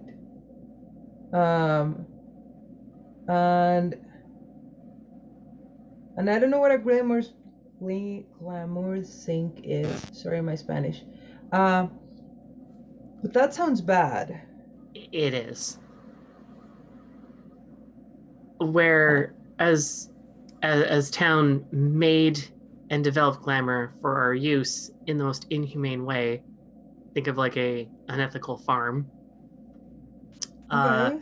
He seemed to drain it and cause a lot of banality. Banality is bad for us. So we want this all to go away. Yeah. In our ways, we Well- want to continue to make the city inspirational, inspired, to follow dreams, to pursue careers or paths that are not predetermined for them from a very young age. And I'm flashbacks. Anyways, I yeah, might be able to help with making this problem go away. I think I am having something in my workshop that can help us. anything you'd be able to offer or help, Volodymyr, would be very welcome. Then there's cats, and then cats that wear pajamas, and then raccoons. Oh no, Oh, and then Mr. no, Clean, no, no, Mr. no, no. turn Clean, into No. Hold Mr. on. Clean is the Teapots. cat's pajamas. Pajamas. He is it's We're hard to already- follow. I apologize. okay. New. Let me try. And then a cleaning product. No. See, raccoons pick kind of more interesting sort of names for themselves or for each other. So there's think Owls of- too. Owls too have interesting names. yeah, I mean, we all kind of do, but like Mr. Clean is actually a raccoon. That's just his name. Probably one of them saw it, a cleaning bottle with Mr. Clean on it, and thought, "Oh, that's nice." I don't know, but He's either also way, a fully albino raccoon as well. that's true. Mhm. He is albino. That's the only time I've ever seen that before, so that was neat. But he's kind of like the leader of the local raccoon kingdom. And for some reason, whenever somebody says Mr. Clean, any nearby raccoon will instantly chime in after that. He's the cat's the cat's pajamas. pajamas. Pajamas. Pajamas. And we don't And know then he would turn why. to the tray that has all the teacups on. Do you have any more of this? I think I need a little more. Arthur looks over at Bless and goes, could you just another round? And let's just, oh, okay, yeah, a minute, yes, okay. and there's the sound of teacups and cups being prepared. Okay. So we have a raccoon kingdom with a teapot magical problem. Yep. And they might have been declared war on by some octopuses. We're not 100%. That's also the reason to go to the aquatic center as well. Yeah. Mhm. Not only do I have a Because lead when- and may away in, but we have to deal with an octopus that may have condemned them to war. Wait, now I'm Vertumelt. An Yeah. octopus Mhm. declaring war on raccoons. It's a lot to Yes. go on faith, but Yeah, and How we're did the still, we're octopus still not encounter total. the raccoons? We're Is still someone not- taking? they sent some shells Some broken. that meant you done pissed us off. Yeah, like Yeah. you made us mad, but we're not 100% on what or why. We're But just it as seems confused that as they you are. have like routes of communication and will pass things along, like how the old postal system used to work, of like a guy on a horse and then he meets up the next guy on a horse, except it's like rabbits and bears and stuff carrying messages. Let's not confuse them any more than they already are. And I'm only confused by the logistics. Because the octopus is in a building. There's a chain of Well, communication. one is, but the shells that were sent came from the West Coast. Now, the octopus is very well connected. And he's got a lot of tentacles and a lot of different pies. So we Or also at want least- to, I see what you did there. Right? Right? so we also want to deal with the octopus. So we need something that can go in water. I haven't Hi. made anything waterproof before. Hi. That'll be an interesting challenge. She's really good with water. Orf. Yeah, but obviously I need to make something waterproof. This is a new challenge. I like this. Okay. now all the information that we just gave you was given to us by owls. So Lost in Yeah. translation. Yeah, Yeah. the raccoons have a group of seers Owls. that are Hoot hoot. owls. I know what an owl is. Yeah, You do too, right, big guy? I'm kind of gonna nudge Hunter in the thigh again. Don't touch me. Nudge. and this may be an issue later on down the line, nothing we have to worry about right now, but part of our last motley was kind of sort of maybe in a way betrothed to the Raccoon King, so that it might eventually become a y'all problem. Well, What? not really the marrying sort. when did that happen? Wait, what? Not for marrying. Which member? I meant to tell you guys, but Oh, yeah, better not be yeah. me. I have no interest. Nor I. Of course, it's the puka who goes off making deals without telling anyone, just running off, doing your own thing. Yeah, no, I see you. I see you. We see you too, and there's a lot to see. I know, wonderful, isn't it? Just kind of spread arms, like Leaves look at nothing my to the outfit. imagination, that's for sure. And yet, a lot to the imagination. Hunter's trying to take this all in. He's hearing about talking animals, wars between talking animals. He goes to sit. Storyteller, what kind of chairs are in this room? Oh gosh. Oh dear.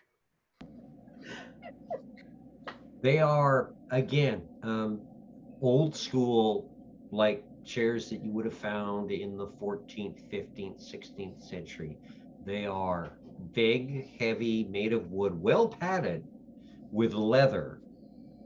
But yeah, you would sit down even just picking a chair randomly. It's going to complain, but it'll hold your weight. And as it creaks, and he just looks at everybody. Sorry. I know what you need. And out comes the box of cigarettes. One gets tapped out. Very, very long arm reaches out to offer Hunter a cigarette. I don't need a smoke. Yeah. I need to And call a Les- yeah, therapist. Lester comes around What I again with need. another round of drinks, tea, coffee. Obviously not either. Please. I mean, Hunter, was it? Yeah. How do you think I feel? I was dumped into this whole thing, and then a doctor is telling me I have amnesia, and the only thing I remember is just waking up in a hospital. This is a lot to take on faith. I completely agree with you. There's a point where something inside me is just like, just go with it, roll with the punches. I'm not saying do what you must and to justify it, but we're responsible for a lot of really awesome things, a lot of terrible things, and a lot of things that still don't make sense to me because I had a memory of them, but I don't. The only thing I do know is I turn into a fucking seal when I hit water. Right? You At this do. It's point. gorgeous when it happens. Thank you. However, At this point, and I'm currently wearing what I'm assuming is half a loincloth, half a kilt, and I'm about to collapse a chair. I really can't go back now. So, yeah, I think I can help out. Is there any like school board or empty wall in here? oh, you mean like a blackboard? Yeah, like a blackboard. No, it wouldn't be a blackboard, but there would be a blank space of wall across from the kitchenette unit. Okay, if I was gonna take like I don't know if she can still have her Sharpie or turn into a pen or something to write. No, Sharpie works just fine. And it's gonna kind of like make a map of everything they said. So like raccoon pointing to owl, pointing to seer, pointing to octopus, pointing to war, kind of thing. Pointing to memories. Big aquatic center sign at some point. And she Why does moves that really stick fast. figure look like me? I didn't Oh, have that's me. your color, but yeah. I'm not that good at drawing. My thing is more like maps. Maps are my thing. Hence this. Okay, carry on. So anything else we need to know about the raccoons that talk to octopuses that have issues with octopus that talk to owls that send messages through bears and have your memories? No. I mean, the only memories that I think Lee has had has come through. I barely call them dreams because they're fairly frightening. Well, you guys had that one dream. Yeah, which I don't know why you weren't there, because it would have made more sense maybe. Because I rolled bad. I mean, I Not have a no game idea I know, either. but Ooh. in-game me has no idea why Lee was not there. Same with in-game me. And yeah. And Lee, do you have documents like prison documents, like I don't know, ID, passport? I had my ID. I had that stuff. The only thing I don't remember is what happened. I know at one point I was born. I have a dad. He keeps calling me. I think they're more memories than anything. And he mentioned a Davidson, to bring a key to a Davidson. Okay. and I don't know what that means. I don't. I really don't. So I write that like next to Aquatic Center, like Key Davidson. It's gonna be like, okay, I don't know about you guys looking at Volodymyr and Hunter, but the glamorous thing sounds kind of scary. I am agreeing with this. Well, they did say we're going to be going to some type of court. Then I would turn to the CEO. So why don't we just bring it to court? I'm used to going to courts. I used to be a cop. So maybe if And we Arthur says, adjourn to their law not- enforcement. from what Not I that kind. understand, Not that kind. think like more Errol evil? Flynn era movies with swashbuckling and sword fighting kind of court. Only if you're not careful, you can lose moments of your life. Although she did get it back. It's true. And I think the Just be trade was careful. fair. More than actually. I mean, Oh. tomorrow we can give you the rundown of what to be careful at court. We are get to very dress up. yes, we are very fond of deals. You basically look like this. Yeah. I they're, mean, they're how very you fond of are now deals. is fine. Be careful of what you agree to or say yes to. Be aware that everything there is a deal. Literally, like Yeah. Lily was saying, a friend of ours was asked for a moment of their time, and it was taken. It was given back, paid in full, because he did borrow that moment but of time. like somebody could even just go, "Oh, may I have your name?" and then take it. Oh. So be Be careful. cautious. Just be cognizant. Magic stuff. Yes. Lots. We had a pet tiger once. He was made of sticks. We don't talk about Steve. Yeah, he's gone. He was an idiot. He was as smart as a stick. He was made from a stick. I've learned since then. So you're a cat and you had a pet cat. How does that work? Just fine. Is there a leash? Like, I don't get. She's kind of ignoring him and purring and rubbing against his leg. She's trying to attempt to climb him and rest on his horns like you see those tigers in a tree. You would brush up against him, and as your paw would go up against him, you could feel against his skin, it is very hard. And as you scrape up against it, it flakes off like two pieces of stone, like rubbing up against each other, and it's all over your paw. Oh. Can Head and Shoulders fix this? Are you okay? Alette. Okay. I'm fine. Volodymyr's just gonna look at Fagua. If you want to make deals, I love making deals, and I always keep up my end. Watch You that want me to one. make You want me to make something for you? I'll make something for you. But you have to hold up your I end of the don't deal need too. anything at the moment. Nah, everyone needs something. When you think of something, you'll remember me. I need to be able to go out and travel whenever I want. That's all I need. Whenever you need. What, you Making have a some deal's kind of very out. sun sensitivity? You vulnerable to the sun? Have you seen my skin? I think I can make something for you, but it won't be for free. I'm good. I've never needed sunscreen, so I think I'm good.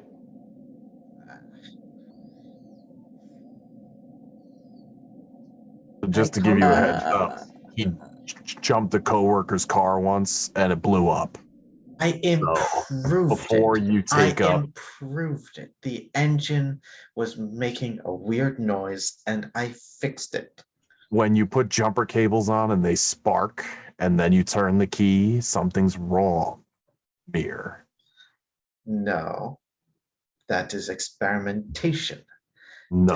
Discovery requires sacrifice. That's vandalism. I didn't fix the car, but the parts have gone to a good cause. He just came off probation for that. Just to let you know. Ah, That's why I don't use cars. That reminds me, we recently had a friend named Donovan. If you ever meet him, Ugh. he Right. has car trouble, so I think you'd be great to help him out. Are you fond of this? I'm just gonna be Donovan? like staring at Very. Kitty or Alette for a little while, like, see what you are doing. Part of me wants to say something. Part of me does not. Just let this go. What you did with the car back in that time, he needs done with his car. And I mean fixing. I can make it even better. Last time, test drive. You know This what? time- Exceed my expectations. Just blow my mind. Newtonian physics got nothing on what I can put together for your friend. Okay, I always had faith in you, and I go and I lay in Lily's lap. I'm gonna draw a car and write Donovan underneath, and like an explosion comic I'll just sign like on the start. wall. Oh yeah, and he looks like a little. He looks like like the Monopoly guy with the top hat and the monocle and the big stupid mustache. I'm just gonna start scratching Kitty's ears, like, just like right behind. So Like, I think you're so bad. if we go to the aquatic center and we talk to the octopus, we can probably fix the issue with the raccoons, or find what's the issue with the raccoons, and find Leah's memories. So as long as that doesn't take us to the glamorous sing thing, which honestly scares me, I think we could do that. Okay, I'm the new one. I don't know. And I don't know how like the sparkly things work and everything, but I like that better. Well, I don't want to go to the glamour sink until I've had time to put some things together. So I'll need to go back to my workshop. Well, I mean, we did kind of have problems getting in. I believe I have a way. Workshop. Answers to everything. None that require breaking in. What? Just walk in? Storyteller? Did you steal Donovan's card? You did. Walking into where? Into the aquatic center? Well, if it's office hours or open hours, yeah. Between 9 a.m. and 9 p.m. Ah, dang it. I knew I should have done the other day. Oh, well. Looks like I'm dealing with that tomorrow morning. I don't think the aquatic center is open at 7 p.m. 7:30 p.m. Whatever p.m. it is right now. You've been there for a while. It's probably closing on 9 o'clock. Yeah, by the time you got there, it would be closed. Now the Have raccoons I- did say they had a way. And Volodymyr does have a way in as well. Well, they didn't Only seem if to I know go by what my building we were even workshop. talking about. You need to go to your workshop. That's the. Is it on the way? Well, where's that? Home. Where's that? Is it Storyteller. nearby? Do you gotta drive there? Is it like 2 hours away? Like, Where do I live?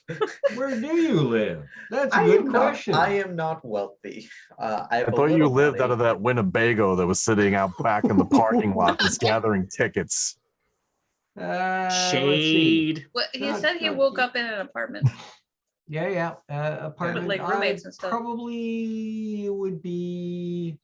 It's a shitty apartment, but Yeah, I was okay. there. Shitty apartment. Oh yeah, I know the areas. You'd probably be about 45 minutes away by transit. half an hour, 45 minutes. I give them the address. There. Okay. It's good. It's better than where I grew up. Why are you complaining? Actually, yeah, a little bit of better than Russia in downtown Toronto would indeed be around Shoreburn Avenue. I know exactly where those apartment buildings are. I have friends who lived in them.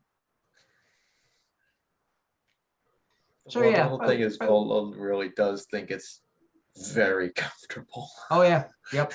He has a bed. Yep. So half an hour, 45 minutes away from the hospital.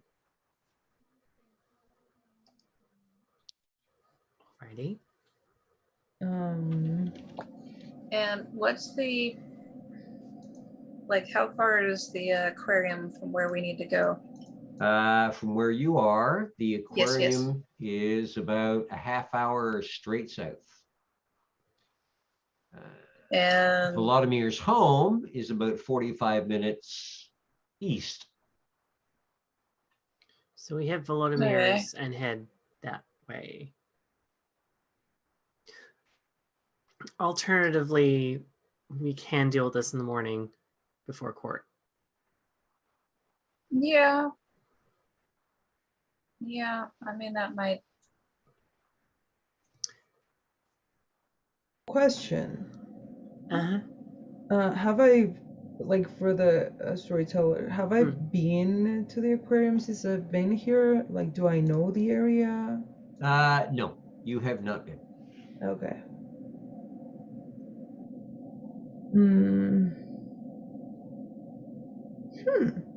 Okay, so I'm not good at getting into places unless there's maybe an open door.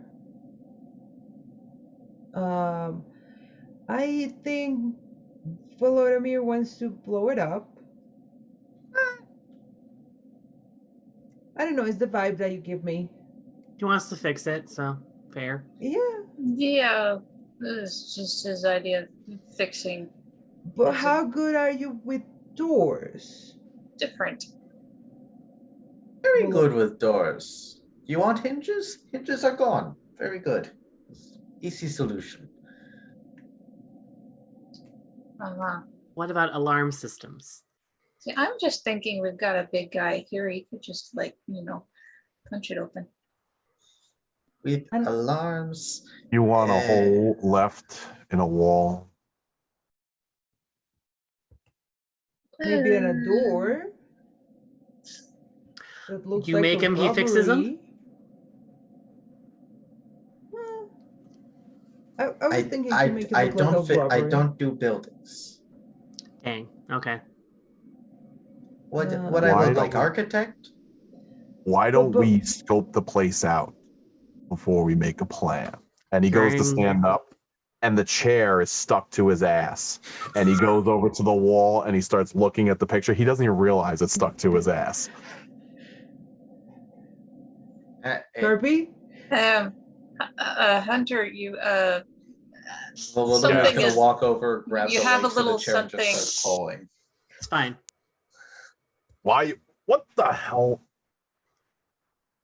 And he goes to push it off, and it like pushes on top of Vladimir. Oh.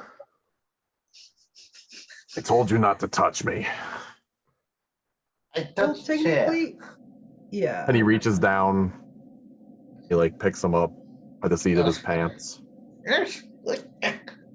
And he puts him down again. But yeah, Hunter, if you used to be a cop, how good are you with alarms? Well, I used to be a cop. It doesn't mean I'm an expert at breaking and entering. I can maybe not, but you've probably talk seen to people all for the you. ways. But I'm you have not probably super seen all familiar the ways with that has been done. I'm not super familiar with Canadian law enforcement. But I can tell you that if we get to talk to the owner, maybe I can make up some type of violation and say something has to be inspected. I am down with this. but I don't know how far that's going to go because I have a hospital security uniform. I am not part of the police up here. Need distraction. This I can also make. Well, we could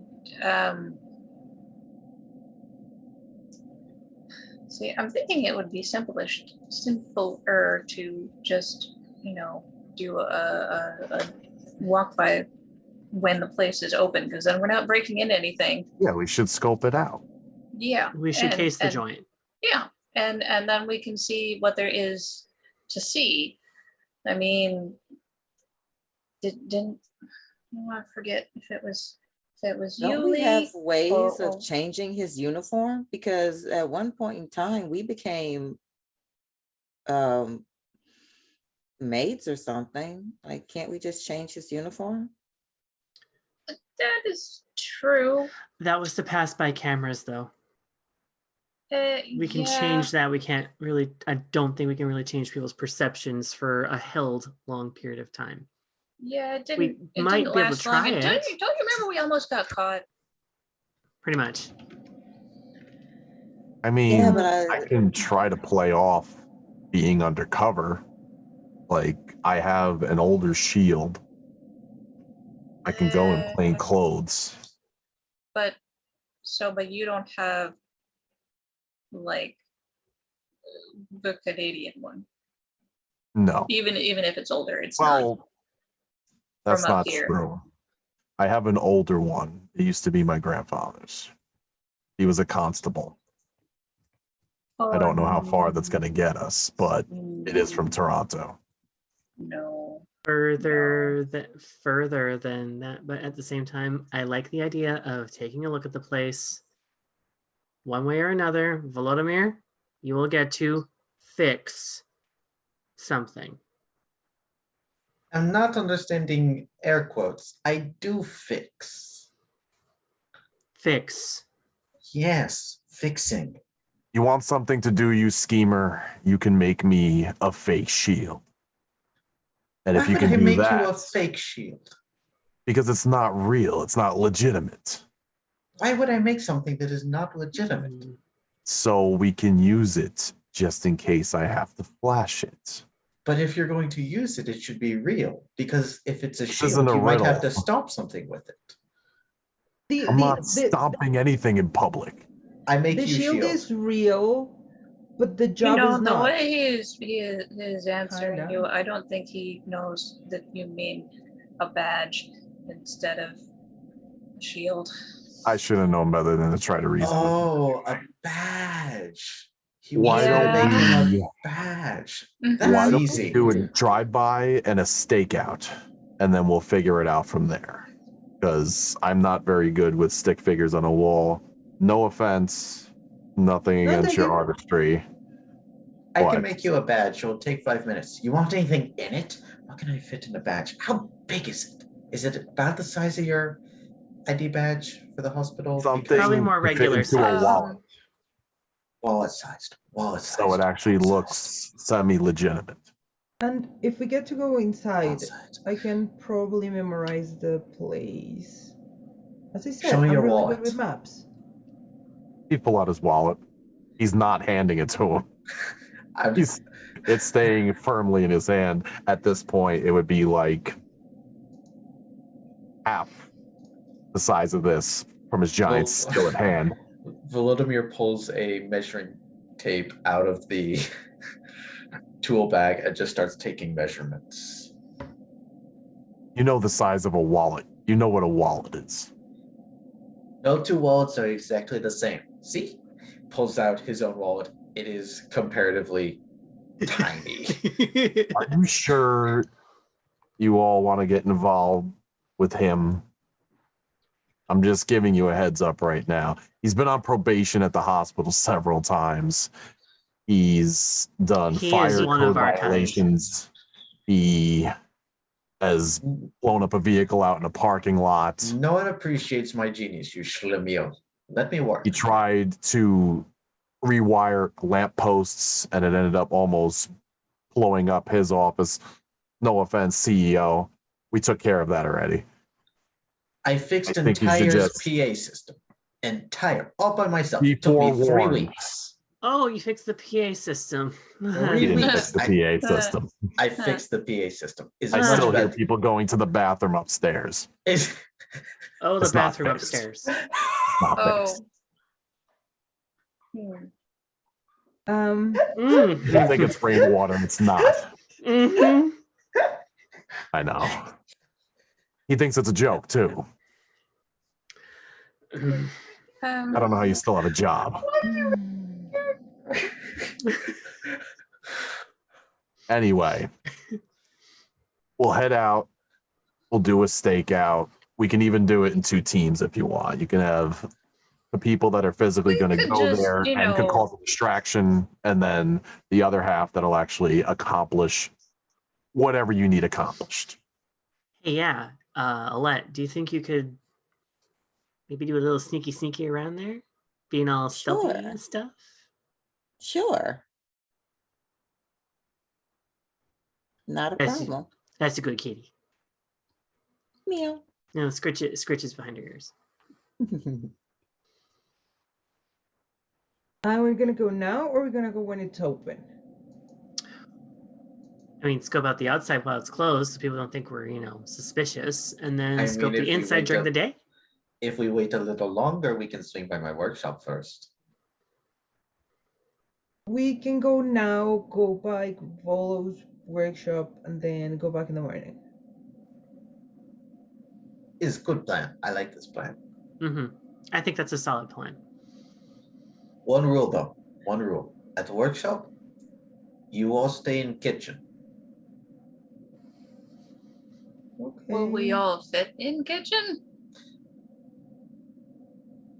As Lily is looking at Hunter. I would make jokes, but Hunter, you go in bathroom.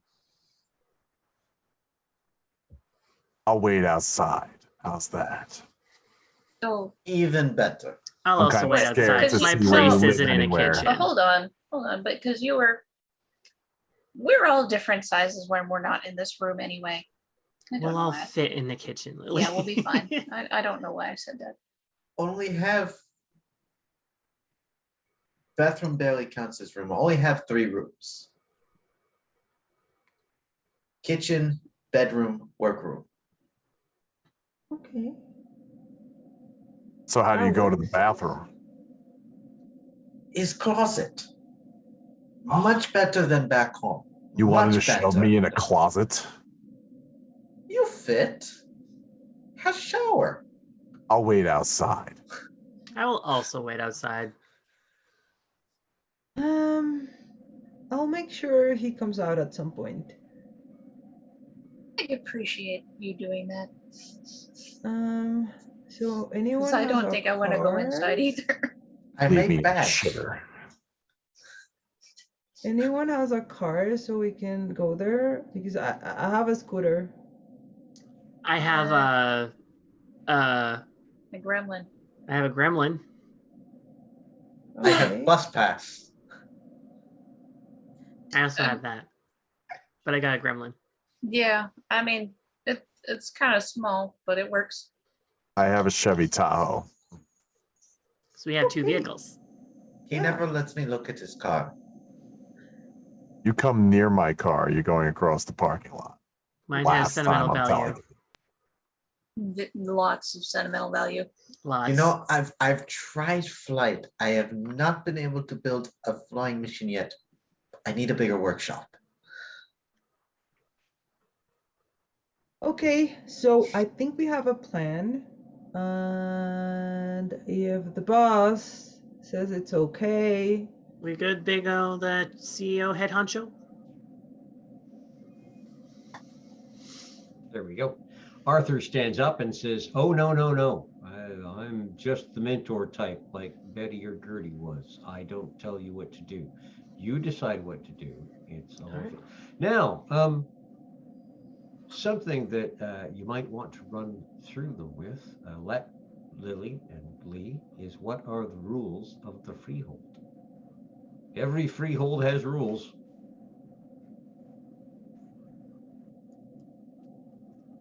Oh yeah, we have to comply, but we don't know which rules we have to comply with.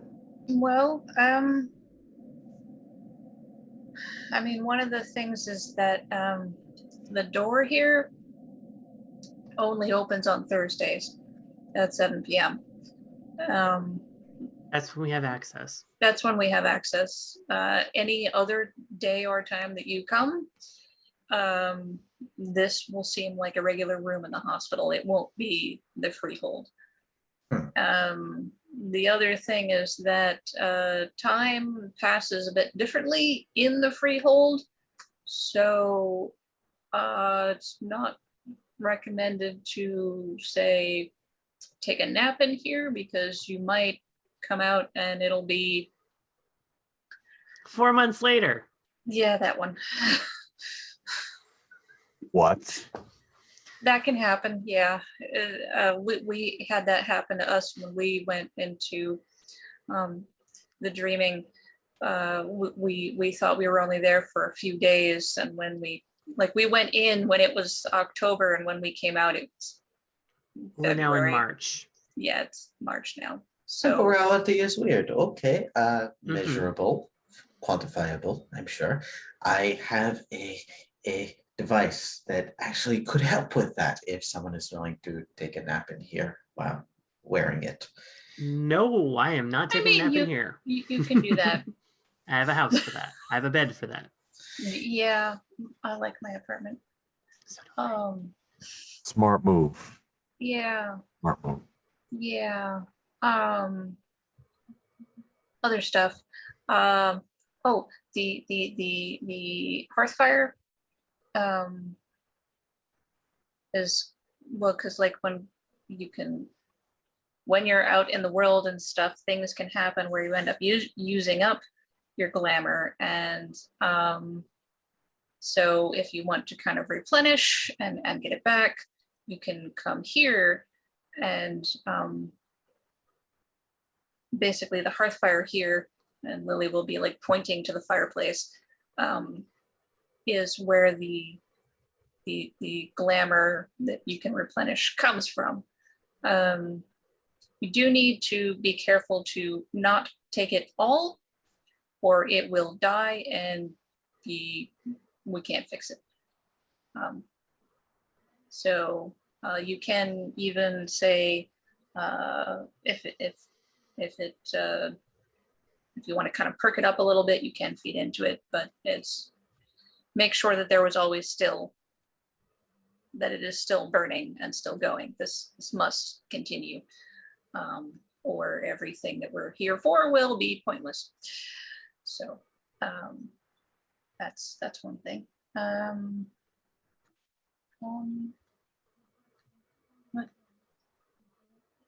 What else? I feel like there was more else. Make sure the door is closed, nothing in. Even Oh, now, is it yeah. closed now? Yeah. Then yeah. You were the last to come in. Yeah, well, it's always good to double check, because strange things can happen if it's left.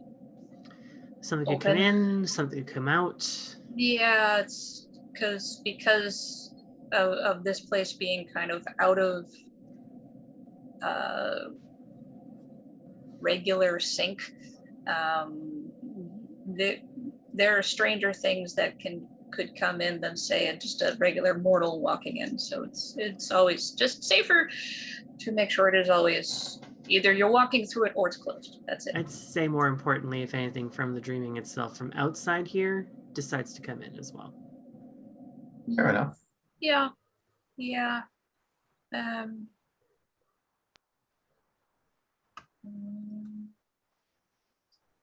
Now I'm thinking of all the stuff that happened in October. Basically, Halloween is weird, and it gets pretty weird here in the hospital. So basically, if we are all still here by then, we should make sure that we are in the hospital and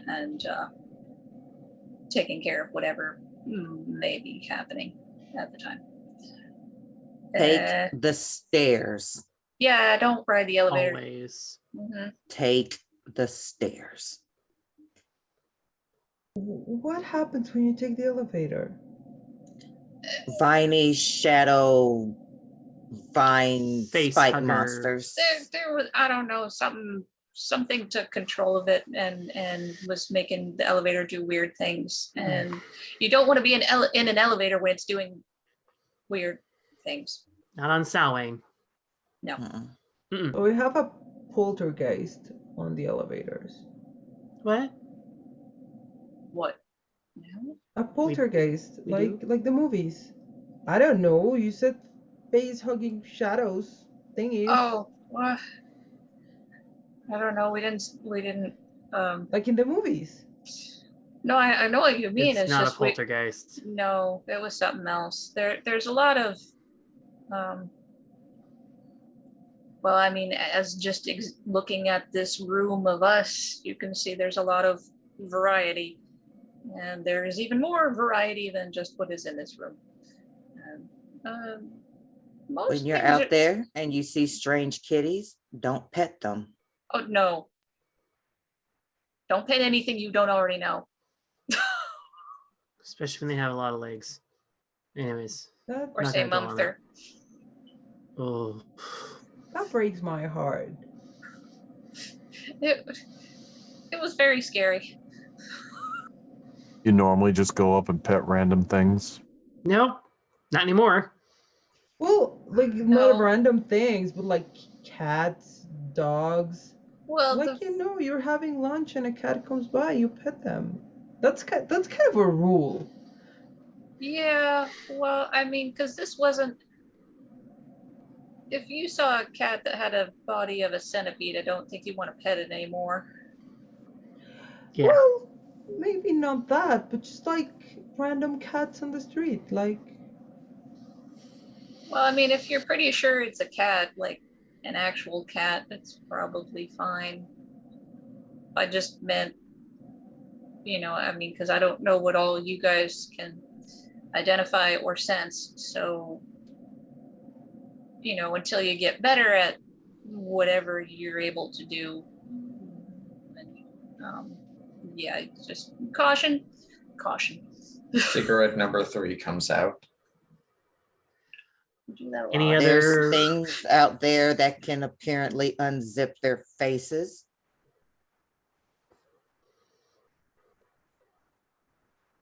Nice. We're veering away from Or- the rules of the freehold. These are things to keep Yeah, in mind. yeah. Oh, It's just that that's what we're they're doing. There's, Yeah. it's just that there are things out there to be cautious over, which is really the point of us being here, is to try Double check everything. and yeah, what she said, but to just try and keep a balance.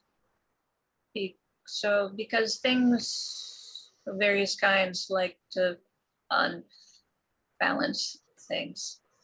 Nothing's ever what they seem, and sometimes things are very literal. Yeah. Like And I said, if sometimes- somebody at court says, "May I ask for your name?" Don't give it to them. But don't say what your name is. We can handle that when court happens tomorrow evening. Yeah. Freehold. Well, I mean, in Freehold, there's generally drinks and snacks, which is nice for coming in. It's pretty much, again, it's only open on Thursdays, but you can within that window of time, you can come in and hang out as you like, or as we need.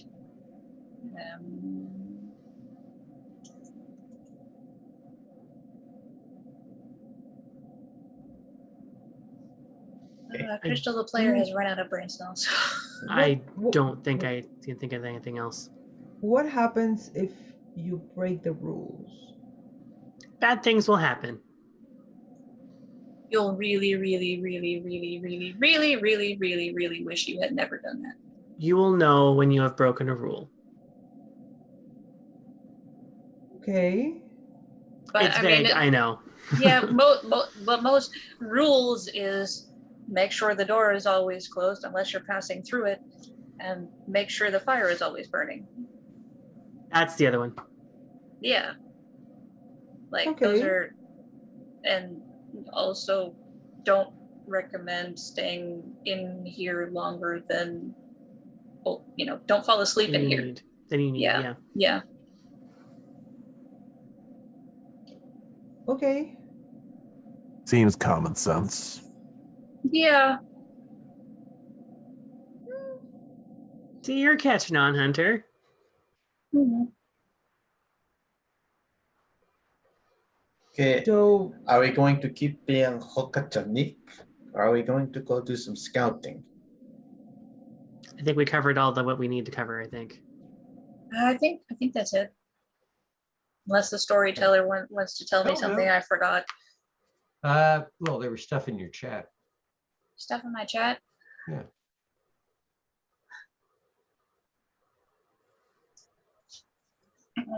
Stuff in my chat. See, because some of this is you just.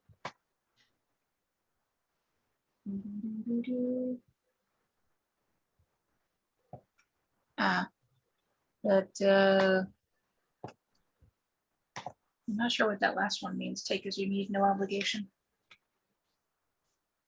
Just that refers to the snacks and the teas and coffee. Okay. Yeah, that the snacks and drinks or whatever you can eat and drink as you need them, and there's no obligation. They will not bind you to anything should you eat of them. Oh, that's good. Which Yeah. will also come up in court. There will be refreshments of various kinds and foods provided, and something we try to pay attention to is that the person at the door will say, that there's refreshments and that there's no obligation for eating or drinking of them. There's no contracts involved with them. Right. Because it's sort of like the tale of Persephone, she ate of where she was, and she was kind of bargained to stay there for half the season per se. In our case, we can be bound to someone or something by eating of something that we were not, something that we were wasn't freely offered or freely given. But the doorman will let us know. Yes. He's pretty good at that. Yeah. J-Man's good. Yeah. Lots of rules about eating. It's again the obligations. So, or bargains of deals and contracts. Yeah. They can be everywhere. They're hidden everywhere. Mm-hmm. Even in stuff when you're like, oh no, that should just not be a thing, but it is. Show up, stuff your face, keep your mouth shut, and then he returns of Polo. Don't agree to anything. You build yourself a muzzle, because that might help. Oh. I've only seen muzzles in very weird environments. Not sure how easy are they to get.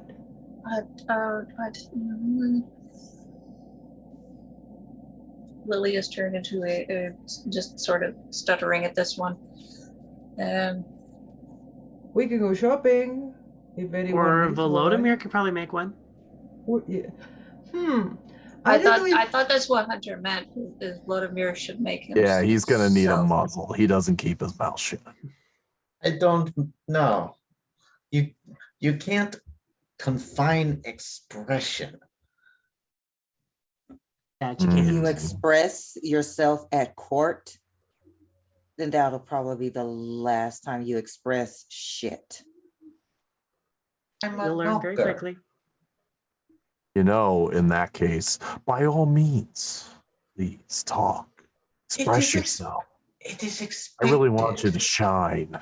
It is Show them how you really feel. No one is surprised by me. Only you. No, I'm really not surprised by you. And yet somehow you think anyone else will be bothered. They know what I am. They know how I've I only talk. been at the hospital for less than 6 months. The amount of documentation I've had to do just on you. I've had to get a second desk. I'm not a believer in keeping secrets. My life in the open. Hmm. Okay, but we have secrets that if you don't keep them, we'll all end up dead. So this is a problem, you understand? Obviously, that secret I keep. You think I'm stupid I'm just saying. because I'm Russian? No, I'm just I saying see- because I you s- I haven't been see to you. court. You haven't been to court, so you don't know. How about The point of this meeting is for all of us to get to meet each other and learn about each other, and for us three who've been doing this a little while to explain how things are, so that you don't end up splat the first moment you step foot outside by yourself. I mean, Do you know what I mean? We've learned through trial and error. All we did was give them the A lot of error. information. It's up to them to take it and do what they will with it. In the I'm meantime, I thinking do you believe we have a worry too stakeout we're much. going to do. Volodymyr, I believe in you, and I believe that you have enough common sense to not die in court. I agree. Thank you. And I just met you. I Thank believe you. that you're all very optimistic individuals. They are So very we're called the wise Bluebirds. individuals. You puts. We are called the Bluebirds. Don't So make me plots. how about we go out, take some air, breathe deeply, and we try to find a way into the aquarium. Can we not breathe deeply in here? Here is not the same. Yes. Look, if you're Yes. going to keep questioning us, we're going to leave you here. Yes, Fargo, we can do that. Yes. And then You you can know, tell like- us how far, like when you will meet us. When you will meet us. This air doesn't have enough smoke that I feel it's real. More smoke. Another cigarette comes out and just starts aggressively. No more smoke, and Lily's just gonna like frustratedly get up and start stomping towards the door to head out. Okay, All right, everybody before you all leave, and Arthur and will stand up as well and kind of beckon to Lester. Before you leave, Lee, Lily, and Alette, are you going to grab some glamour while you're here? Oh, probably should. Mm. Full disclosure, I'm definitely full up on glamour. Okay. Lily Do you is have down any by nightmare? 2, Yes, and I do. 3. Okay. Roll your nightmare dice, and you want to get 9s or 10s, please. Is I that have is 1 that 9. just- Sorry, Lily? No, I was just asking if that was just her or. All three of you. Alette, Okay. 9. 1 9? 1 9. Roll the nightmare dice. Yep. The number of nightmare dice you've got. Oh wait, sorry, no. There's 6s, upside down. What am I looking to beat? A 9 or 10. No. No? Nope. I got an 8. I got zilch. Oh, you got none as well? I got 9 as well. Yeah, the 9 Okay. was actually a 6. My Uh-oh. bad. If you need a glamour, Lee, you're topped up. Lily, you can add 1 glamour. Alette, you can add a glamour and remove a nightmare point. You were there long enough.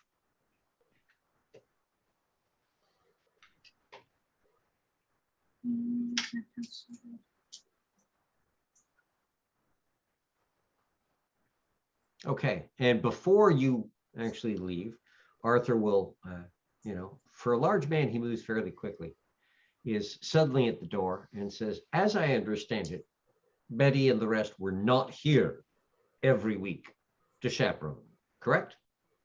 No, that's True. correct. Excellent. I have other things to do on my Thursdays. So if you need us, we'll be within shouting range of some sort. Otherwise, we completely trust the six of you to not burn everything down. We hope. Safe investment. At which point Lester goes, burning? Burning? Oh, no. No, we don't want, no, don't want it. Nah. Lee looks And over Arthur quickly at goes, Vlodko would you in the just back. take one of your Atavans? Time for a trip on the van, Lester. Just take one. Take two. And Lester fumbles in his pocket.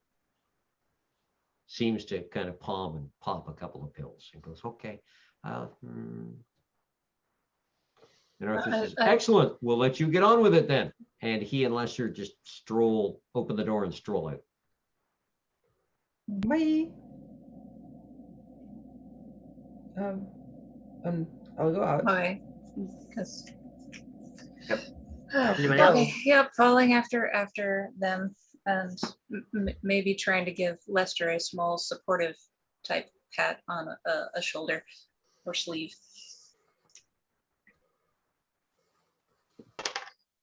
Yeah, you actually get close enough to pat on the shoulder. Your hand lands on his shoulder all at once, and he's about 1.5 feet in the air and suddenly 4 foot ahead. Oh. With a kind of quiet little Oh gosh. Sorry. It's really fast. You had good intentions there. And as Lester hits the elevator well ahead of everyone else, Arthur just kind of leans towards you and goes, Chief Financial Officers, they are always very high strung. That's why he has that. Ah. Okay. And Xanax. And Valium. Okay. Oh my.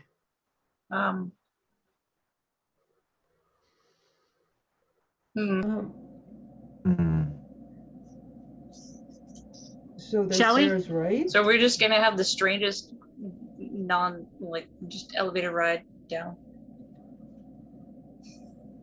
Yep. Well, Everyone gonna gets start. Everyone gets, actually the six of you get in the elevator and Arthur just stands outside with Lester and says, excellent. If you need anything, you know where to find us. And then lets the elevator doors close. Volodymyr is gonna start Right humming before- a Russian folk song off key.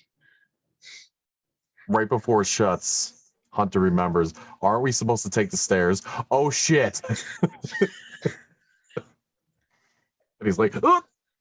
If I was No, like, no, it's, so we it's take not. Just on these. Samhain, on Halloween. It's just on Halloween. It's Oh, regular thank days is You're fine.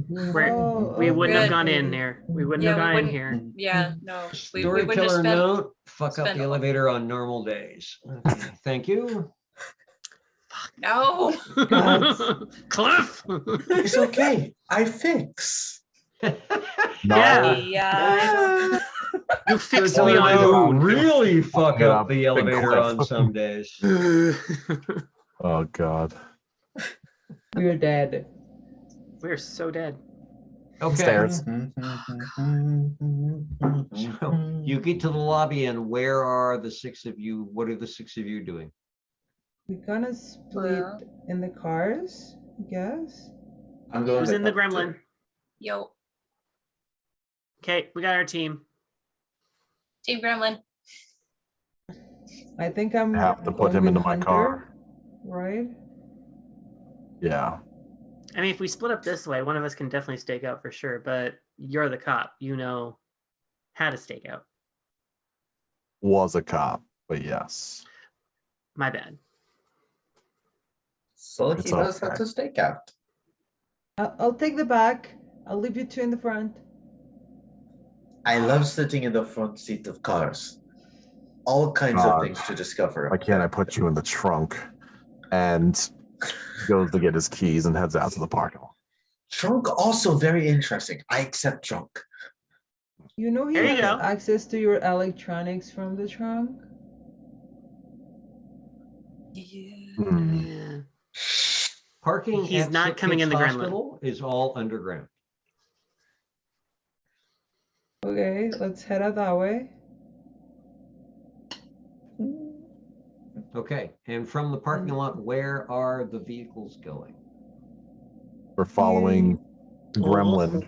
We'll follow Oh. you because you know where to get to Vlodomir's place. Yeah, because we're going to the No, but workshop we're gonna first. go to the aquatic center first, then Volodymyr, and then back to the center. What? That wouldn't make sense. We take.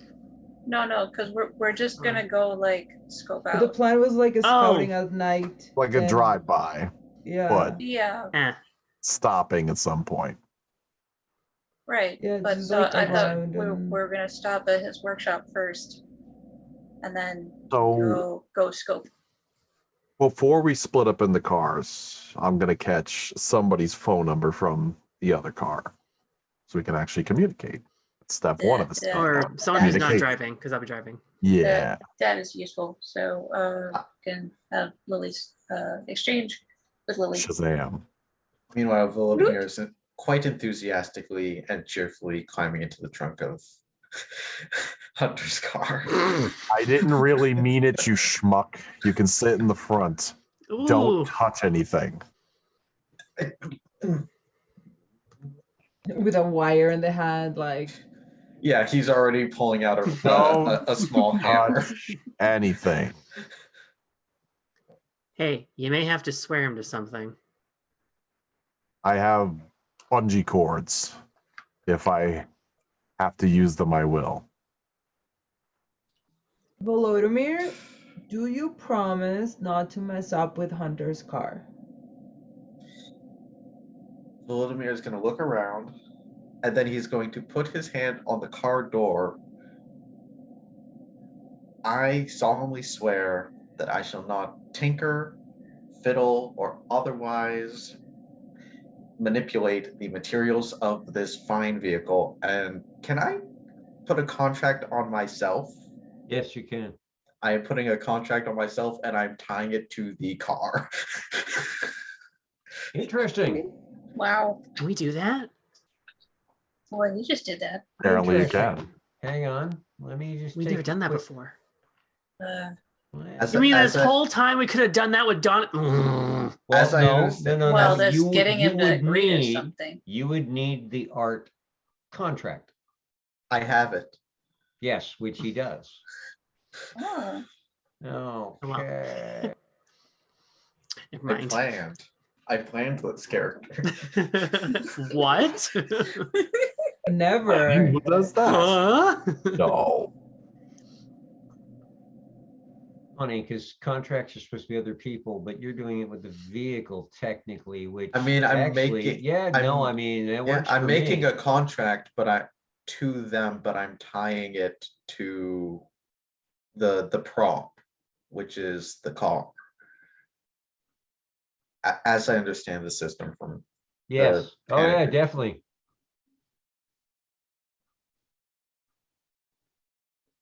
Game Yeah, one. you know what? 3 hours in.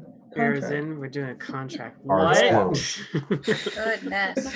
You know what? Roll your contract plus prop, and you have an affinity in prop, which means your tens double. Okay, Um, contract. My contract is. Yep, 1 point, so that's 4 dice. Okay. And That is 3 10s and a 6. Oh. Wow. That's 6 successes. So that's, yeah, 6 successes. Now, I was about to ask, are you doing any kind of a bunk?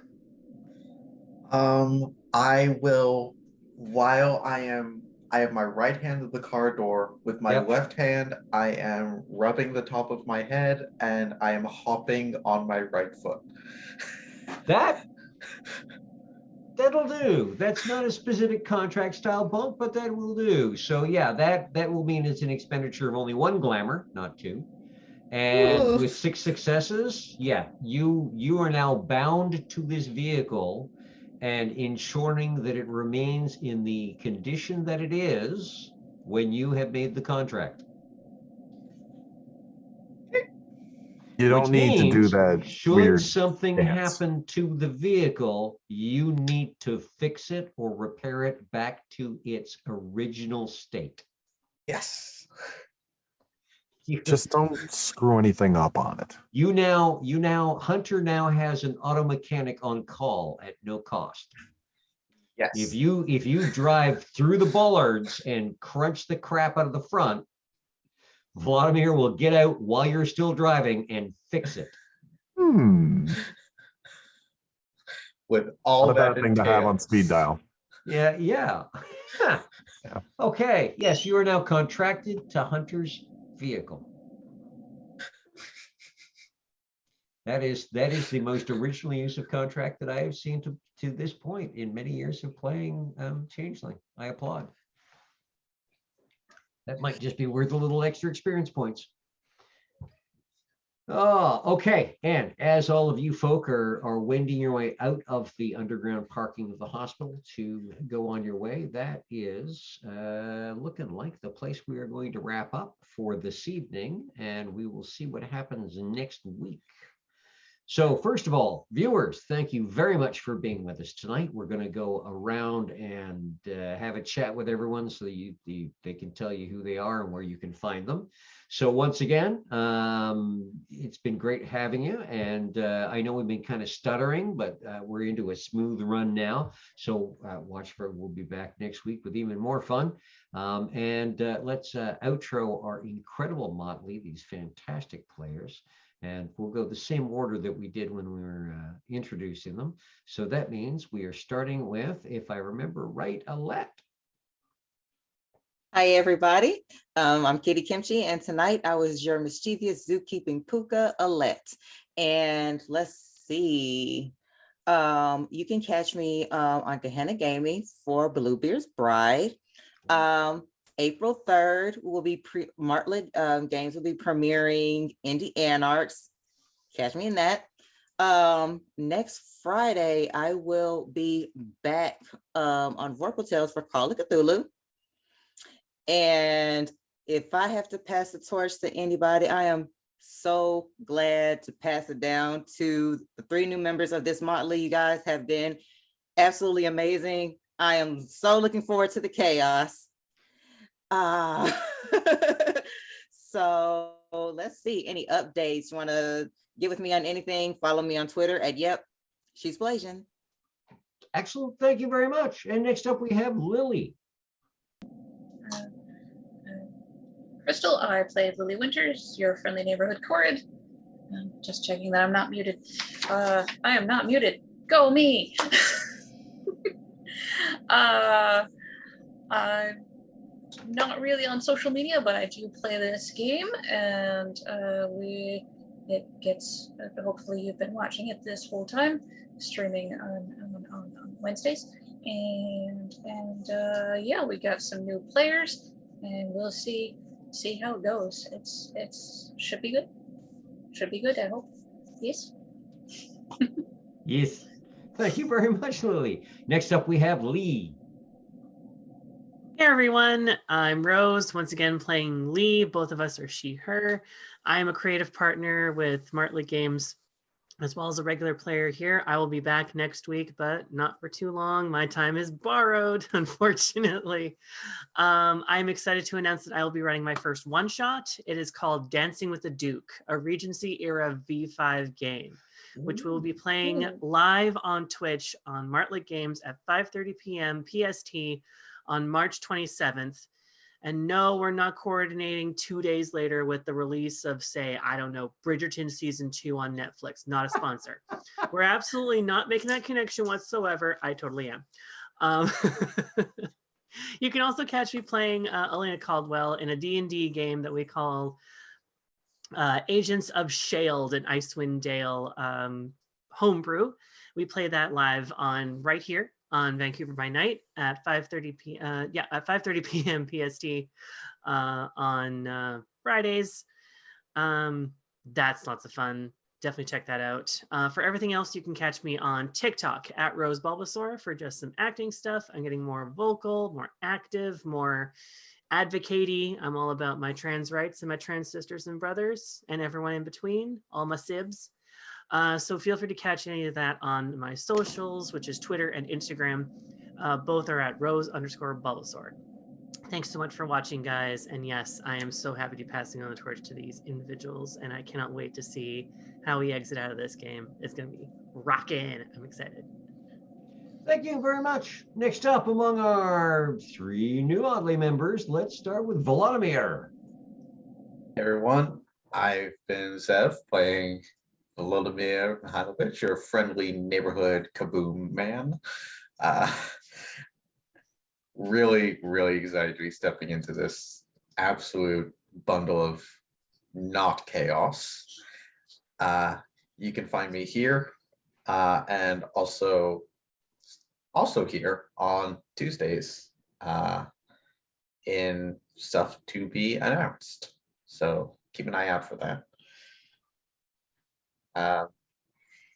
If you want to talk to me about nerdy stuff, ranging from this to a wide range of wacky topics, you can find me on Twitter at Rookery Gaming 30K. Fantastic. Thank you very much. Next up, we have Hunter. Hello, everyone, again. My name is Michael Walsh, otherwise known as Ventru1399 on the socials for all of your Vampire the Masquerade V5 specific motivational, inspirational postings of art, quotes, and whatnot to keep you not only entertained and inspired, but to show you a little bit of stress relief and mental health advocacy. You can find me here, Changeling, every week with these fine individuals. You can also find me March 21st playing a really, really crooked character for Nerd Asylum. I will be a guest on there, and I also am starting a channel up in a couple of weeks with a bunch of talented individuals. That project is going to be announced extremely soon, so please stay tuned. Perfect. Thank you very much. And rounding out the motley tonight, Fagwa. Hey everyone, I'm Najra. I run Najra Creations. I'm a professional cosmaker. So if you need Renfer or cosplay gear, let me know. This baby here has been Loki, showing on and off on the screen. And you can find me here also on Sundays, 2 p.m. PSD, playing D&D Phandalin by Night.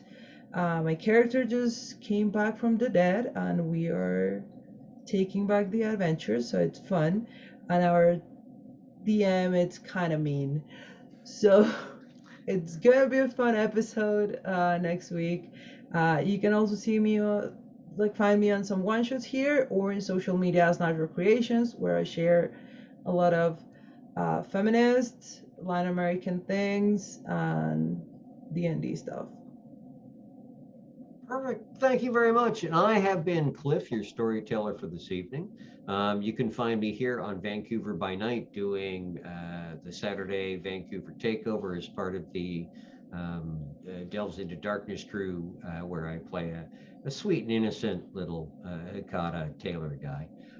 Here on Wednesdays, of course, running this fantastic slowly changing motley through its paces, where I set up a plot and then they rush off to left field, and I'm left wondering what kind of raccoons I'm going to have to bundle into a trench coat next. Remember to check out Vancouver by Night's YouTube. It costs nothing to hit subscribe, hit the little bell. We are so close to 1,000 subscribers. This would be amazing. They also have a Patreon to check out. $1. One single dollar gets you such amazing content in there. Background behind the characters of various vampire games, and who knows, we might see some Changeling content on there soon. Until then, we'll be raiding somewhere. Who knows exactly where. The Vancouver by Night people will be taking the raid bus into the next game. And thank you very much for joining us this week. Thank you for any subscriptions, bits, or just paying attention. And we will see you next week. Be well, be safe, take care. And that's where we'll wrap it. Cool. No.